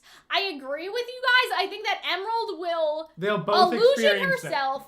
She'll steal the lamp. Hazel will be like, where are you going with that? And then maybe Emerald will be like, Hazel, let's find out together, right? And so I feel like that no matter who asks it, right? Everyone in the room will be sucked up. Everyone's gonna be sucked into it except for Salem. I feel like Hazel and Emerald will find out the truth. That is my opinion on it. Yeah, she could probably tell Cinder. I feel like the thing is, though, it sort of depends. Like, Jin does stop time, but I think that Cinder would be like, I don't give a shit, let's go get Penny. And so it's possible that it would either happen before they get Penny or maybe after, right? But only the one who says the name has to ask. The one who says the name has to ask, but other people get sucked in, like right? Blake, Yang, Weiss, Maria, Crow, all of them saw, even though it was just RWBY. And so I'm sort of thinking that maybe what'll happen is Emerald will steal the lamp, Hazel will notice, and then they'll all ask the question together. However, I feel like it would really break up the pacing if they decide to stay, because, like, if they stay here, will no one go after Penny? You know what I mean? I feel like they should go after Penny first and then answer the question. Doesn't that make more sense? Or unless Neo and Cinder are already gone and Emerald's by herself doing this. Yeah, because, like, that's what we had the theory, right? Like, that Emerald has been left behind and that Cinder and Neo have already gone to get Watts, right? Because maybe it's like, okay, we'll go get Watts, we'll come back here, but I still don't think that makes much sense because Emerald would have had nice incognito mode, right? Helpful abilities, right? But yeah, I'm not sure. But I feel like that Emerald and Hazel will find out together. I don't know if they would do it separately because I feel like that would kind of like defeat because then Hazel wouldn't find out the truth unless he believes Emerald, right? Unless he believes what Emerald tells him, and maybe they could have done that on purpose, but I feel like that they should witness the truth together. And I feel like we are very in redemption arc territory. Someone right? says from Promethean Legacy says Emerald wants to know how to get Cinder to love her. Unfortunately, Jin's answer is you can't. That'd be hilarious. I don't think that they'll do that. I think that they'll definitely have Hazel and Emerald both be there and ask. I think that because Emerald is Aladdin, there's a high possibility that she will steal the lamp and ask Jin, but I think that Hazel will get sucked into it, right? Hazel will definitely be there. But she seems concerned, and she immediately asks Mercury, and Mercury seems... So can we just talk about this? This is fucking funny, okay? Like, Mercury has three of the same underneath. He's wearing the same whatever top. this blue jacket is underneath his jacket, okay? He's packing two of the exact same ones, and I thought it was so funny. I was just like, Hunter. Because it's kind of like, it's always like, don't think about it. People don't have multiple things of the same clothing. So funny, but it's like, yeah, no, he has multiple identical pieces of clothing. It's so great. I just love that. I'm like, dude, you're going to go to, like, Vacuo. And it's the still desert. The it's hot. Oh don't wear dark and layers, you idiot. Okay. Yeah, so Vacuo. Let's talk about that, okay? Team Coffee. I love Emerald. Can we just talk about how wonderful Emerald's costume is? So, Carrie said, allegedly, somewhere in an article, that we are going to Vacuo, but volume 9, I think he said that somewhere in between, like, now and volume 9, there's going to be a detour. Which we expected, because typically there is an in-between. 9 is going to be the detour, but I feel like that basically what he said is after Alice, there will be a detour, but we will see Vacuo eventually. I'm sort of wondering if we'll cut back and forth from the detour to bits of Vacuo, you know? And that's how we'll... Because he's going to Vacuo now, bro. You know? And so I'm sort of curious, like, what do you guys think about this? Do you guys think that Mercury is, like, literally out of commission until Vacuo? Like, do you guys think that we're literally not going to see him again? Or do you think that it's possible that he could put up a fight with Tyrion in the plane and try to, like... sabotage it? Yeah, like... My guess was he was just going to walk straight into, like, Shade Academy and be like, okay, Salem's coming here, Tyrion's here, I'm bad, you can get me, I don't care, she wants the relic, hide it good. And it would be really funny. I mean, I don't think that they would do that. I agree with you, Hunter, but I sort of wonder, like, what if Mercury, like, pushes Tyrion out of the airship? Like, he can't survive that. You know what I mean? Like, Tyrion... Oh, and then he comes back immediately to Atlas. Yeah, so Tyrion, Tyrion's a fucking murderer, okay? Yeah. Right? But all Mercury needs is to get lucky, okay? All Mercury needs is to get Tyrion off his balance enough to open the hatch, because we've seen that, okay? We've seen that Cinder, like, it's a little convertible, that, like, the little top opens, so all we need is for Tyrion to want some fresh air, for the top to open, and for Mercury to dump his ass and let him fall into the ocean, okay? Or even just splat, okay? Splat. I would really, really like that. I think that it's a good idea. I don't want to get too attached to it because I'm not sure if it'll happen, but we have been saying that Tyrion needs to go, like, at least Tyrion and Watts gotta go, in my opinion. I think that Tyrion has mostly outlived his purpose to some extent, and so I would have no problem with Mercury tossing him out of the side of the airship. I think that with Watts, it's, like, definitely, like, I feel like after this arc, I feel like, especially if there isn't a lot of technology in Vacuo, I feel like Watts is functionally useless, whereas Tyrion could still have function, but I feel like... You always need someone to stab. You know, I feel like that they could, you know... They can toss Tyrion out of the airship. Yeah, maybe. Tyrion, Mercury... Oh, ejector seat. I like that idea. Tyrion and Mercury going to Vacuo seems like a direct response to RWBY's message reaching the world. Vacuo is the strongest since they haven't been attacked yet. They're going to cause chaos. I would still agree. I do agree. A veil detour? I don't know. Like, I don't want to be her thing, right? She sends people out first to cause chaos, and then she brings the Grim. I don't think Watts makes it out of Atlas. I completely agree. I don't think he makes it out of Atlas either, and that's why I'm sort of theorizing in this way, right? But then I feel like she's running around of humans to send out as her. Sure, but I don't know. Hazel goes. I really I could see Watts and Tyrion still being. Crow still has a mini arc with Tyrion. I don't think so. Crow seems to want to kill Ironwood. I don't think we need another Tyrion thing with Crow. I don't know. I don't think he would look down from. We also haven't heard from Crow and Robin from a while. I don't think he would pass up the opportunity to kill Tyrion if it was given to him. But like he wants to kill the man that put them here, and it's been heavily implied that that's Ironwood, unless that implication is a red herring, right? And so I feel like that I'm very happy with Mercury tossing Tyrion out the window. And I guess that's all I can really say. Mercury tosses Tyrion out the window. I think it would be a cool fight to have like a little skirmish on the airship. Mercury, because here's the problem though. If Mercury, all he needs is to get lucky. Do I think that Mercury can beat Tyrion in a fight? I don't think so. Like, I feel like if Tyrion is supposed to be at the level of Crow, I don't think that Mercury is the level of Crow. Like ejector seat. But, yeah, all Mercury needs is just one lucky push. Or, it would also kind of be interesting if maybe Mercury downs the plane on purpose.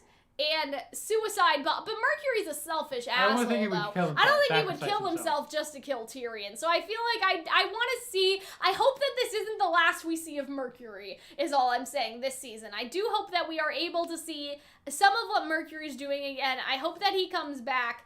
I wonder if they wrote him out of the show because Yuri Lowenthal is busy or whatever. What is he doing? Spider-Man. I mean, he does a bunch of stuff. He's the voice of Spider-Man. He's busy. Yeah, so I sort of wonder, like, I don't know, like, somebody joked, like, is Yuri Lowenthal too expensive now, like, to voice Mercury? He does Mercury? I thought he did. I'm pretty confident Tyrion would survive even if he got ejected. Really? Like, he would survive. You would die if you fell out of the plane. No. I mean, no, I feel even with Aura, guys, like Aura's not a magic shield. Landing strategy. He would start shooting his way down like Blake unless he doesn't have his weapon, right? But like, I feel like he always has his weapon on him.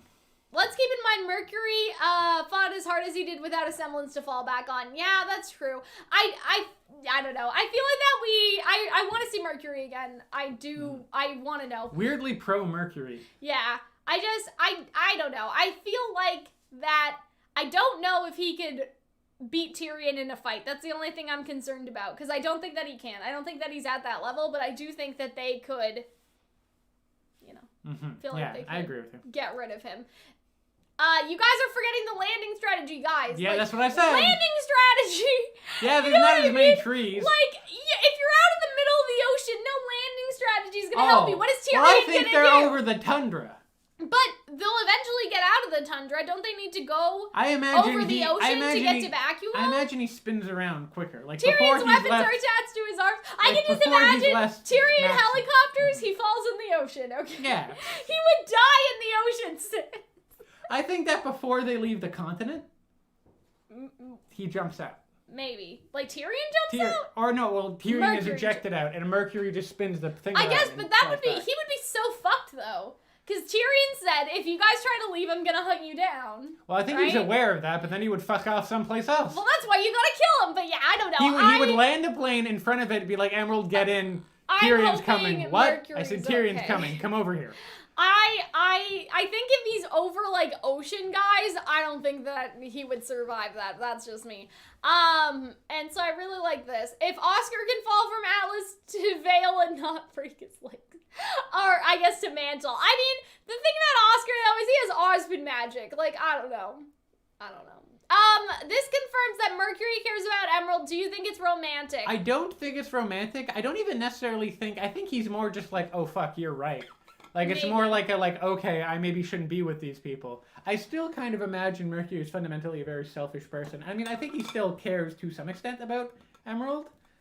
But, like, I think that moment at the end where he looks frightened is more like he's frightened for himself and he's like, oh my god, Emerald, you were right. I think that Mercury does care. I don't know if it's in a romantic sense, but I could see it being interpreted that way based on some of the expressions that have been provided, I guess. You know what I mean? Like, I like how close they were right here, like, for shipping, I guess. But yeah, I don't know. I feel like that's a normal amount to be close I to still someone. like it. I think that it's more of a brother and sister thing. Yeah, I think it's more of a sibling relationship. But if things don't work out with Cinder, would I be opposed to Mercury and Emerald getting together, like, after the show is done and after Emerald doesn't realize that Cinder cares? You know what I mean? I'm convinced I can see Emerald as bisexual. I'm convinced. I mean, I think we've only ever really seen her be attracted to women. I agree. Hal was saying, like, lesbian Emerald. Yeah. I agree with that. I do agree. But I wouldn't be opposed to Mercury and Emerald being romantic. I always imagined her getting along with someone like Coco. Yeah. Or, like, we had that theory that they would run out and then go to Vacuo, and then she would, like, change her identity. Trauma bond. Get a pixie cut and, like, start dating Coco. I also imagined Weiss. I also imagined Ilya. Mm-hmm. You know, Ilya also kind of sees people, like, redeemed herself. But yeah, I think if anything, brother-sister. But I wouldn't be mad if they got together, I guess, is what I'm trying to say. You know, she has two hands. I'm still banking really hard for Polly Happy Huntress. I like this, so... Oh, of course. They're like, she's not gonna destroy the world, and then he's like, well, actually... I loved this scene because, again, I sort of wonder, is this the truth, or is this what Salem told Tyrion? You get the impression Tyrion isn't a fan of New World Order. You get the impression that people really didn't, like, don't talk to Tyrion. Because I feel like if Hazel talked to Tyrion... Yeah, like Hazel! I feel like, I'm not, like, listen, we work at the same job, but he's like Sketchy Pete that you work with. Hazel could have found this out from Tyrion, like, months ago, bro. Years ago. Bro. So I think that's funny. Our mistress wishes to see the end of it all, and, like, Mercury... That, as someone who has worked in, like, customer service and has been on a lot of public transit... That is a face of someone like sheer panic. What the fuck is this man talking about? Yeah. I'm not safe. Please help me. There is no ideal It's amazing. If you couldn't see that from the start, you must be out of your mind. Revolver Jaguar says Emerald X Ilya X Coco. Coco takes all the traumatized girlfriends. I agree. Now come along, Mr. Black. And I like Mr. that Black. because it's kind of it's not really, but it's kind of a reference back to Mercury's dad. Yeah. Like, Cinder's like, can I get Marcus Black? And Mercury's like, he's dead. no. No. But yeah, Mercury got the worst promotion ever, right? This is a weird You and I have a date with the desert. So I wonder about this Grimm, if this Grimm is gonna follow hanging them. upside down like a bat. Or like a bat senses monkey? something weird, I don't know. But yeah, like the airship is out. Step B says lesbian Emerald and our himbo brother Mercury. Yeah, that's how I sort of see it. What's a mean version of a himbo? I don't know. A mean, cynical, but dumb and buff. What's that? I don't know. A bad bow? That's just a jerk. Yeah, I guess just a dick. Gaston. Oh, just, okay, he's a Gaston. Like, I don't know. But yeah, he looks back at Emerald and he's just like, Like, you're right. He's like, I don't want to go to school, Mom. That's what I'm getting. Boy. He's just And like, then I Mercury's fucked up. just like, uh-oh. See, look at that hatch, okay? They could fly. What if Mercury re-unlocks his semblance and kills Tyrion? I think that would kind of be interesting, because I know that people are like, oh, Mercury's semblance was stolen and that makes him a good character, right? Like, that makes him a better character. However, I would not be opposed to Mercury re-unlocking a semblance to show that if you grow, you can evolve your semblance, and a semblance can regrow. You understand? It's like a mole. Or like maybe he okay? gets over like, his even dad. if you cut off the mole, maybe the mole can grow back. Like, that's how I sort of, and if your moles are growing back, I would contact your doctor, because I don't think that's a good sign. Yeah, That's people not come supposed for to us happen, for right? RWBY commentary and dermatological advice, So I'm Cal. saying, though, that, just because Marcus stole it doesn't mean that it could not grow back over time. And I think that it would be kind of fascinating if Mercury unlocks his semblance because he needs to kill Tyrion, and that's sort of like the universe's way of like acknowledging his character development in a similar way to Ren. Like, on one hand, I like the idea of a character not having a semblance, and I like Mercury's whole thing. On the other hand, we already have a character that chooses not to have a semblance because he thinks his intellect is superior, and that's Watts. So do they really need to keep Mercury around to illustrate this concept anymore? I don't think so. I think that if Mercury regrows his semblance, it shows that he, his father could not take him from him. Yes. I guess. It could be like he gets his semblance. A new when he semblance, moves. and it's different than the previous one, exactly. Ah, that'd be interesting. That's my vote for We also how to don't get know rid what of the old Tyrion. thing was. Yeah. You can't blow it up with Oscar still I like how they're both flanking Yang. I but know, we right? know which 'Cause they one's gonna don't- be the trouble causer. Yeah, they don't care about those two, right? But yeah, if they give Mercury a semblance back, like you're saying, I would suddenly like his character so much. Yeah, I feel like it would show his growth, right? Yes. Like, it would show Yeah, I the agree. acknowledgement of it. Like, I just really like that.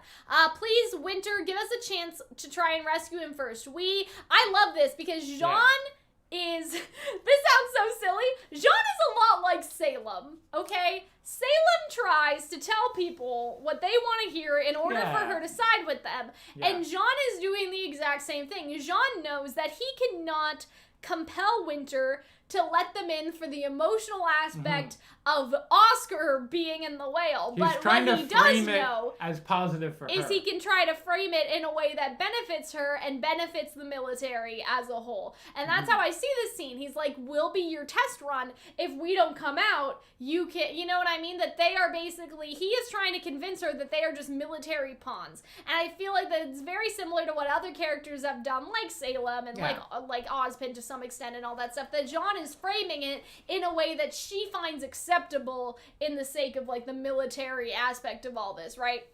Because they're doing the exact same thing. It's just the framing of it is different, right? And so I really, really like that. Jean gives her an excuse. Exactly. And I really like that. I don't know if you guys could hear my stomach rumbling. Well, we're almost done. You don't know what will be waiting for you inside, so we can go check it out and look for Oscar while we're inside. I don't think he needed to say inside twice. Did he?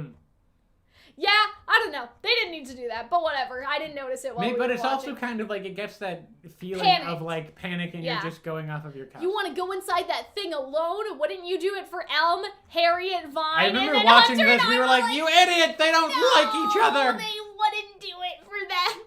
I I think that was funny. I like how Harriet looks at Mara like, for this idiot? Nah. Jean is growing on me. Yeah, Jean is great now. Since Jean volume is 6. so great now. So good. I understand why I hated Jean back then. Back in the day. It just wasn't as interesting. But Jean has gotten so much better, like, as a character, and I'm very happy about it. I'm very happy. We don't let feelings get in the way of making the right call. I feel like Elm says this in a very motherly sort of way. She's not angry anymore. No. Trading 3 lives for 1 is stupid. And, well, first of all, they don't know that Ozpin's in there, do they? I mean, they assume. Because I guess that's also the other thing, is that Ozpin can reincarnate, so that makes it even more stupid in their head, right? Because I think at least Winter was there when Ironwood was like, Ozpin, it's good to see you, wasn't she? Because I think Penny and Willow. I think Penny and Winter were there in the room when Ironwood, like, knelt down to Oscar's level and, like, I don't like, remember, but I remember being like, Ozpin, how's it going? I remember that. You know? I don't know. And so I like Ren here. He's our friend. We will do whatever it takes to find him because we care about him. And so I feel like this is a really big moment. Like, he admits that he cares about someone. Ren, exactly. And, like, he's basically doing... He basically stopped doing what the Aesops are doing, if that makes sense, right? And I'll get to that. Feelings don't matter, the job matters. When you lose someone on your team, you move on, replace them like Marrow replaced Tortuga. And so I do want to talk about a couple things. Ren says something to the effect of, you guys all fight your feelings that you have for each other, and that's why you can't win. He says that. And so I think that is what Ren has been doing all along, and he is able to now call it out in the Aesops because he was doing it the entire time. He was fighting Nora on how he felt, he was fighting Yang, he was fighting Jean, and now he has stopped fighting, but the Aesops are doing what Ren had been doing the entire time. I hope that makes sense. I also like that we were kind of right about why they lost against the Aesops, because we basically said that, like, well, they're not fighting as a team. Yeah. And that's I think, more or like, less what I saw some Merritt says. RWBY critics be like, really, like, they're trying to justify it and show, like, because, you know, people were mad about it, but I think that this makes sense. So let's talk about Tortuga. Tortuga I'm is pretty Spanish sure for turtle. That is what the chat is saying. I'm, like, Hare's 99% sure that this was Hare's teammate of the tortoise and the hare, and the tortoise died. Yes. And it was probably a turtle faunus, maybe, and that Marrow replaced. Because I see the Atlas thing as, like, okay, we have a faunus Everybody gets one faunus. Everyone gets one faunus, right? And so I feel like that it was probably Hare's partner, right? And that sort of makes sense for why Elm and Vine are so close. And then there's Hare and Marrow, but Hare and Marrow don't complement each other. It was because her compliment was Tortuga, like how Elm's compliment is Vine, if that makes sense. And so I feel like... Because he did feel like the odd man out, so it suddenly makes a lot of sense. And it makes sense why he hasn't connected with everyone at the same level, because, like, Elm and Vine work really well together, I think, because they've always been partners, but people just get picked off and then replaced. Token faunus, that's basically what I'm saying. The turtle was killed by Tyrion. That's an interesting theory, because there is this, like, scorpion and the frog thing. A frog isn't a turtle, but... you know, not even the whatever, same species, right? I don't care. Not even the same, like, genus. Ones that but, like, I think it's interesting because, like, you know, if Vine and Elm are supposed to work together, Hare and Marrow are supposed to work together, but they're really just not, you know? And so, I like that Ren says that no one is replaceable, because I feel like that, I don't know. I feel like... maybe that's him talking about, like, Pyrrha. Maybe that's him talking about his family. Because think about that. What if you just replaced Pyrrha and Juniper? Like, they have Oscar, but they didn't replace Oscar's Pyrrha. not Pyrrha. So I feel like that Ren and Jean, they understand what it's like to lose a teammate. And the fact that Hare can just say that their teammate is replaceable, I feel like that disturbs him with the context of what happened to T and Juniper. Now, I feel like that this is him... developing his semblance to the next level. That Hare... when he finally starts to learn to admit that he cares about people and that it's not a weakness, he unlocks his ability to understand people's emotions better. And so I feel like that with this, right, Hair is angry, obviously, because, like, Ren says something like, you don't really believe that, you're furious about losing Clover. And then he says that you miss them, which obviously, and, like, she's just like, what? I feel like everybody getting called out is really, really great here. I feel like that was super interesting. Intense music. And then you have Marrow being sad. Elm, I think, is a little angry. So Vine was so funny because Vine is green, and I'm like, what does that mean? Like, Vine genuinely doesn't care. Vine is a little weird. I think it's like, you know what I mean? Is it an emotion thing or is it an aura thing? Do you think Vine's just totally not affected by it? I feel like Harriet Vine and is Marrow. a little bit of a sociopath. I feel like Harriet and Marrow will be like redeemed. Or like will like join like the team and start cooperating before Elm and Vine. Some people are if they thinking ever do. envious of their caring bond. That's kind of interesting. Yeah. But what if Tortuga's semblance was to slow things down because he was the turtle, and then that's why Marrow's the replacement? That's a really good idea. I really like that. Green seems peaceful, yeah, and so I do wonder about that. I feel like with Vine, you know how they say, like, if you know, like, certain personality types go into policing or, like, dentistry because they're a little, sociopathic. I feel like that the same. I feel like the same for calling things could be true about. I feel like the same thing could be true about Vine. You understand what I mean? That Vine is in the military for a very specific reason, and that is why. That is because he is. You know, he's the way he is, I guess. Yeah. But yeah, I kind of like the idea that it's envious, that he's envious of Ren being able to do all this. You'll never truly work as a team. And so I like that. What I do notice is that you don't see anything on Yang, even though she's in the shot. So I wonder if he's just not reading her feelings. Or you can like focus on one at a time. Yeah. And so I really like this. I outrank you. I was like, yeah, Winter, go for it. Like, I thought that was really great. Green means spiritually. I guess you guys mean like spirituality. I don't know. Some of you guys are saying that green means complacent. That kind of makes sense.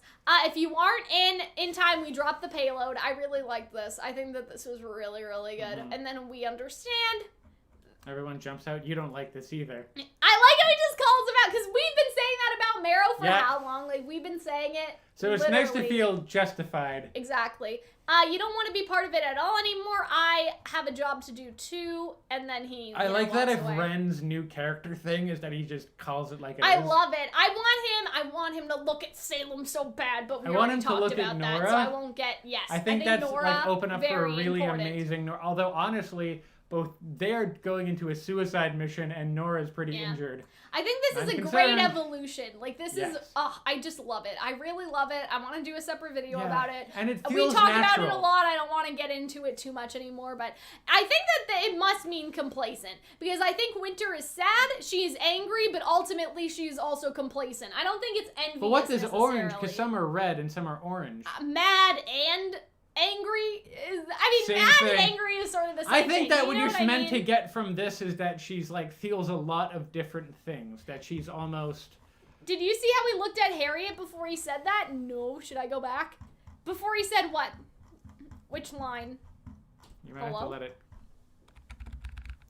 Oh, before he said that? Oh. You don't like this either. In fact, you don't want to be a part of it any. Hair's just like, Marrow! You don't want to what? Yeah. Oh, okay. Yeah, that's so funny. I didn't catch that. But yeah. And then Marrow's, and then Hair's just like, good. That's the answer you were supposed to say. I love I also like how her weapons are out. Her arms are like extended. Yeah, so I really like the petals, because I think it shows like Winter is very emotionally distressed. Let's see. Wait, what about Crow and Robin? Well, fuck them, I guess. No one cares about Crow and Robin anymore. See, you just don't get it. This is not a situation where everyone wins. Again, I think that May is right. I think that this ultimatum, though, is ultimately gonna be meaningless, because I'm pretty sure that Cinder is gonna crash the party in a bit. If you still want to help Atlas, your uncle and Robin can't save us. And so, yeah, I like that this scene from May, again, I think it drives home the similar things of before, but I think that this choice, I think that ultimately they aren't going to choose. I don't think, because I think that Cinder is going to come interrupt them before they can choose. Maybe they'll choose later, but I think at the moment they're not choosing. Klein. I'm so glad. I thought we would never see Klein again. For a second, because I thought it was going to be. I thought Flint. it was Flint because I saw his hat and I was like, but I'm like, he's too stout, so I'm like, it flickered in my mind before I saw him. Yeah. I was like, oh, that might be Klein. Oh wait, go back. Okay. Where are we going? Mishni, Klein. How far do you guys want me to go back? Like, I do like how they all look at each other. I like how they all pull out their weapons. They're like, who's at the door? But yeah, so Flint, it's not Flint. The cinnamon toggle fee of them being framed. In the stairwell? Cinnamon toggle fee? Oh. What do you mean? The cinematography. Oh. They just yeah, that's cool. Yeah, I kind of like that. I was like that cinematography is very like bone apple teeth. I was like, the fuck are you talking about? I can't believe that we're seeing Klein. Like I did not, like everyone's been asking. I can't wait to watch Arnold's reaction. I want to see how Arnold felt about this. I love Klein's Cockney accent. I understand like some people don't like the personality shifting because they think it's like kind of a negative commentary on real mental illness or like trivializing it. Okay, so I knew we both knew someone in high school who had dissociative identity disorder. Yes. And I remember talking to them and they really liked the character that was on the 4th season of Total Drama Island that had dissociative identity disorder. Is that like Klein? And it's the same thing as Klein, but what he didn't like about that character was that at the end of it, he lost his multiple personalities and they became one. Whereas with Klein, that seems to be more consistent. And I feel like the important thing about Klein is that he's not a bad guy, right? He's not a bad guy. They don't make fun of him. Person. Yeah. Really? You know, so I don't think it's mean-spirited. Yeah, and so like I think that there's definitely a commentary about it. Like there's definitely an opinion. Like, there's definitely different opinions on it, but I don't know. I feel like that they probably didn't think about it. We're not an authority on that. Yeah. And, like, Mike? Why are his eyes red? What are you guys talking about? Everyone's saying Mike. I don't know what that means. As someone who has it, I can say it's literally fine. Yeah, like, obviously there's going to be different opinions on it, but I don't think RWBY did it to showcase it in a bad light. Like, Klein is a good character. I don't think they're making fun of it at all. Klein is a good, I think it's good. I think it's good. Like, Klein is a good person, right? So ultimately, it's just... It's not played for laughs so much. Yeah. It's not even his personality. It's just if they had a villain, I would understand. But Klein is just like a person, you know? Like, and he's a good person, right? That's all good. I don't think he represents DID. He doesn't disassociate. Yeah, I feel like it's just like he's switching between emotions more so than personalities, right? I think that's... Wasn't that like he was the 7 dwarves? I think Mike is the Total Drama Island character. Oh, I was so confused. I'm like, what are we even talking about? Mike is the Total... I watched that season once a very long time ago. Whitley! Yeah, so I really like that Whitley called Klein... Now, okay... What are Klein's qualifications? I don't want to get into this too much, but what are Klein's qualifications as a... Because he's not a doctor. Is he? He was the butler. So is he just... I don't know. He's probably...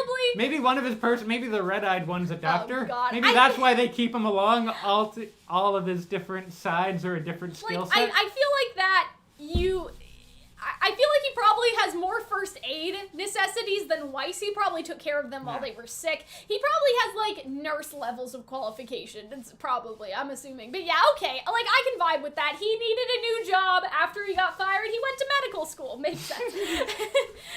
She's in Weiss's room. I haven't been gone that long, Mr. Whitley. I believe I can find it. And I like the little, look at that little... I like how, like, different sides, like, before he's really cutesy calls, Klein's qualifications is Doc. Oh, I like that. Because of the dwarfs, you have Doc and then you have... Very galaxy brain. Right. Klein went to Atlas University. Whitley paid his tuition. I like this, because Whitley almost seems embarrassed, and Whitley has a very, like, I didn't do it for you. Like, it's a very, like, what do you call it? A tsundere situation, right? And so... I like how Weiss says I know, and that's why it means so much to me. Because basically what Weiss is saying here is I know you didn't do it for me, but that's why it means so much to me, because you care about other people, and you're not a heartless little troll, and like all that stuff. And so I really like this scene for them as siblings. I love how Blake and Ruby are like, oh, I believe him. And May's just like, I don't buy that shit for a minute. This is gonna change May's mind, though. Maybe. Because May said, you have, like, I had Henry, you have Whitley, you understand. But now Whitley is showing to be a separate entity from Henry. Yeah. And so I feel like that Henry, like, I feel like that her perception of Henry may change, specifically because of this event. And maybe even though she does want to go back and help Mantle because of Fiona and Joanna, that Atlas is still worth rescuing. Mm-hmm. I think that that's really good.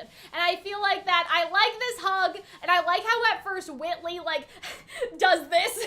That's what like I do when people hug me. It. Like, I just go, like, Whit. And I guess Weiss was But the then he same hugs way. back, She didn't right? understand how to, like, do affection. Yeah. Back in, like, And I feel one like and this two. is really good. Now, I do want to address one thing very quickly before we wrap it up here. I know a lot of people are like, well, last episode, they were pointing a sword at Whitley. Now she's hugging Whitley. I can tell you, I feel like that some people, I'm not going to say just RWBY YouTubers because it's also, like, the general population, right? But some people in the community have first child syndrome, okay? Only child Syndrome, yeah. And I would be lying if I said that I have not done the equivalent of pointing a sword at my sister, a non-violent, like, you know, emotional, metaphorical equivalent, and then hug her a couple hours later, right? Like, you guys don't understand that, like, it's been a couple hours, first of all. But second of all, this is a very genuinely sibling thing. Reaction. Sibling stuff, right? Like, 1 minute you're at each other's throats, the next minute you're hugging. I think it makes a lot of sense to me, right? Henry Marigold is May's cousin. Yes. Y'all don't have siblings. Yes. So that is basically what I'm saying, is that I feel like that people, like, I think the people that are mad about Weiss pointing the sword, I feel like that they don't have siblings. Because I feel like that is a very genuine sibling experience. And then we got the experience. Look at how she pulls him close. He's just like, are you okay protecting with my me? boy. Like, she's protecting I like how him, right? she's lifting him off the ground. If you look slightly, his heels are up. And I feel like that Whitley is definitely going to call Willow, and then Willow's going to come down and, like, kick some ass with her sword. Like, they're going to call Mom, and Mom's going to help. But for now, I like how Ruby's the one who goes outside first, and then it's just... I was confused of, like, what was... I thought that it was going to be, like, Raven. I had the Raven popper in my hand. Why would Raven be like this, though? But yeah, we were so confused. We were like, what is happening? And then we realized, and it was like, oh, it's Penny. Something I didn't notice was that she's bleeding green everywhere, which is so upsetting. Probably her fluid, right? Because, like, if you were building an animatronic, would you want to have it have red like blood? No, because that would freak people out if something reminds happened. me With green, it's like, yeah, we'll just make it green. This reminds me of, like, Predator. Yeah. Like the fluorescent green blood. I feel like green was, like, a choice by Pietro in order to make it not scary. You know what I mean? Yeah. Like, they didn't want to give her blood, like, they didn't want to give her blood colored, because why would you do that? I have heard about some animatronics that are like that have different color fluid, because obviously if they break and you're in, you know, Universal and you're on the Shrek ride, you don't want to see Shrek's animatronic bleeding red, right? And so it's, you know, you pick a more, man, if the Shrek thing bled red, the color. internet would have such a great time with that. Oh boy. And yeah, so Penny says that she's sorry, and I feel like that at this point she doesn't seem hacked yet. That gives me Pyrrha vibes. She's rebooting, right? She just closed her eyes and she's, you know, what I think might this be is that her soul is stopping her programming from taking over. I don't think that's true. I think that she hasn't reboot yet, because they said that she was reboot. I don't think she's done. I think she's fighting it somehow,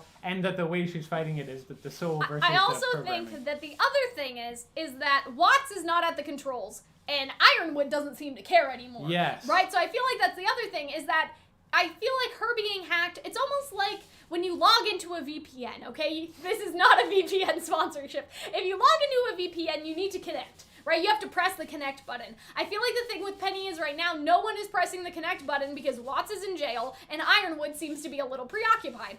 But I feel like that when Ironwood realizes that Penny is ready and, like, on the ground, he will take control and he will hack Penny. I feel like she just hasn't been fully hacked yet, because how would you hack her but then not control her? You understand what I'm saying? No, that's my thing, is that it's the soul that's running things and it's fighting the the programming. I also think what would be interesting if like Cinder was right behind her and they were fighting the whole way over. Yeah. And she was just trying to escape. When Disney made their Lincoln animatronic, it had red hydraulic fluid, and the exact thing happened. Yeah, that's what I was thinking. And of course you have to pick the president that got shot. Yeah, and so that's how I'm sort of thinking. I just think that she will still get hacked, but no one is at the control panel yet.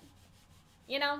Sure. That's what I'm sort of thinking. Hunter thinks that it's because of her soul. I don't think they're doing all that mushy nonsense. So I think I think that she's just rebooting and no one's at the controls yet. Ironwood will eventually take over her, but I feel like that we're definitely in the position for a Cinder Emerald Neo versus Team RWBY, or what's left of RWBY up here, rematch in order to get Penny, basically. I think May is probably going to be like, I'll see you guys later. You seem a little busy, but yeah.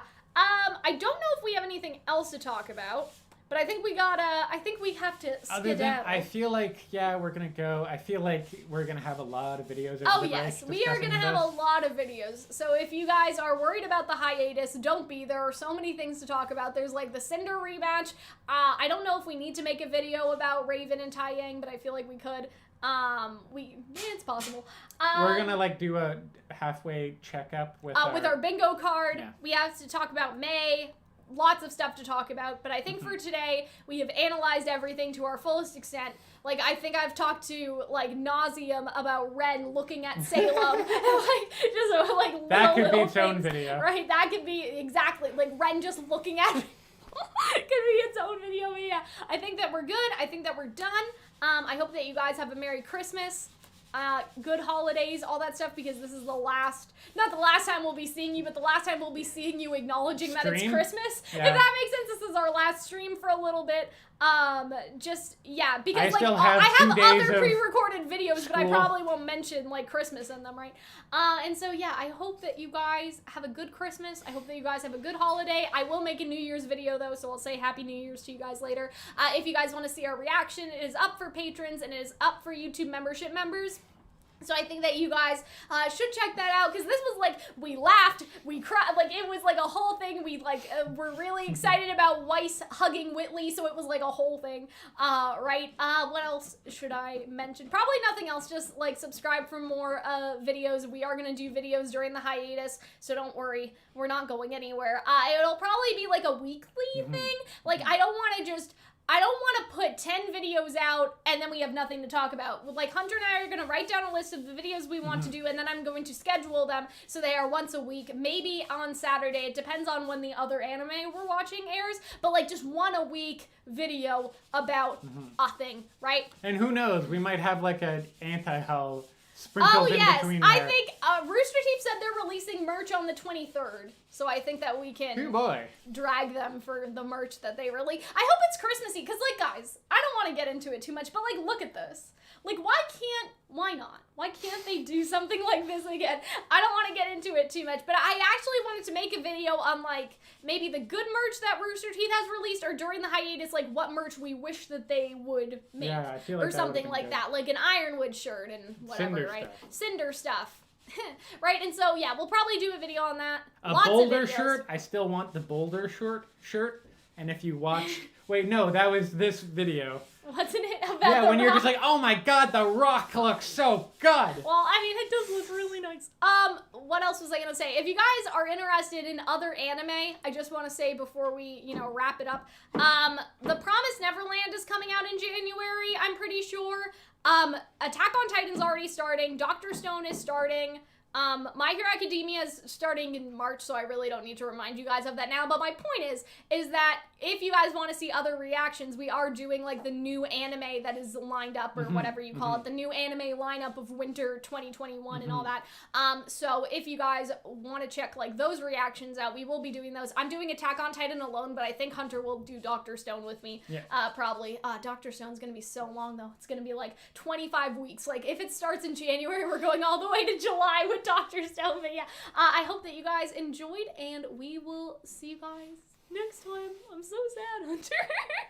We'll see. You'll survive.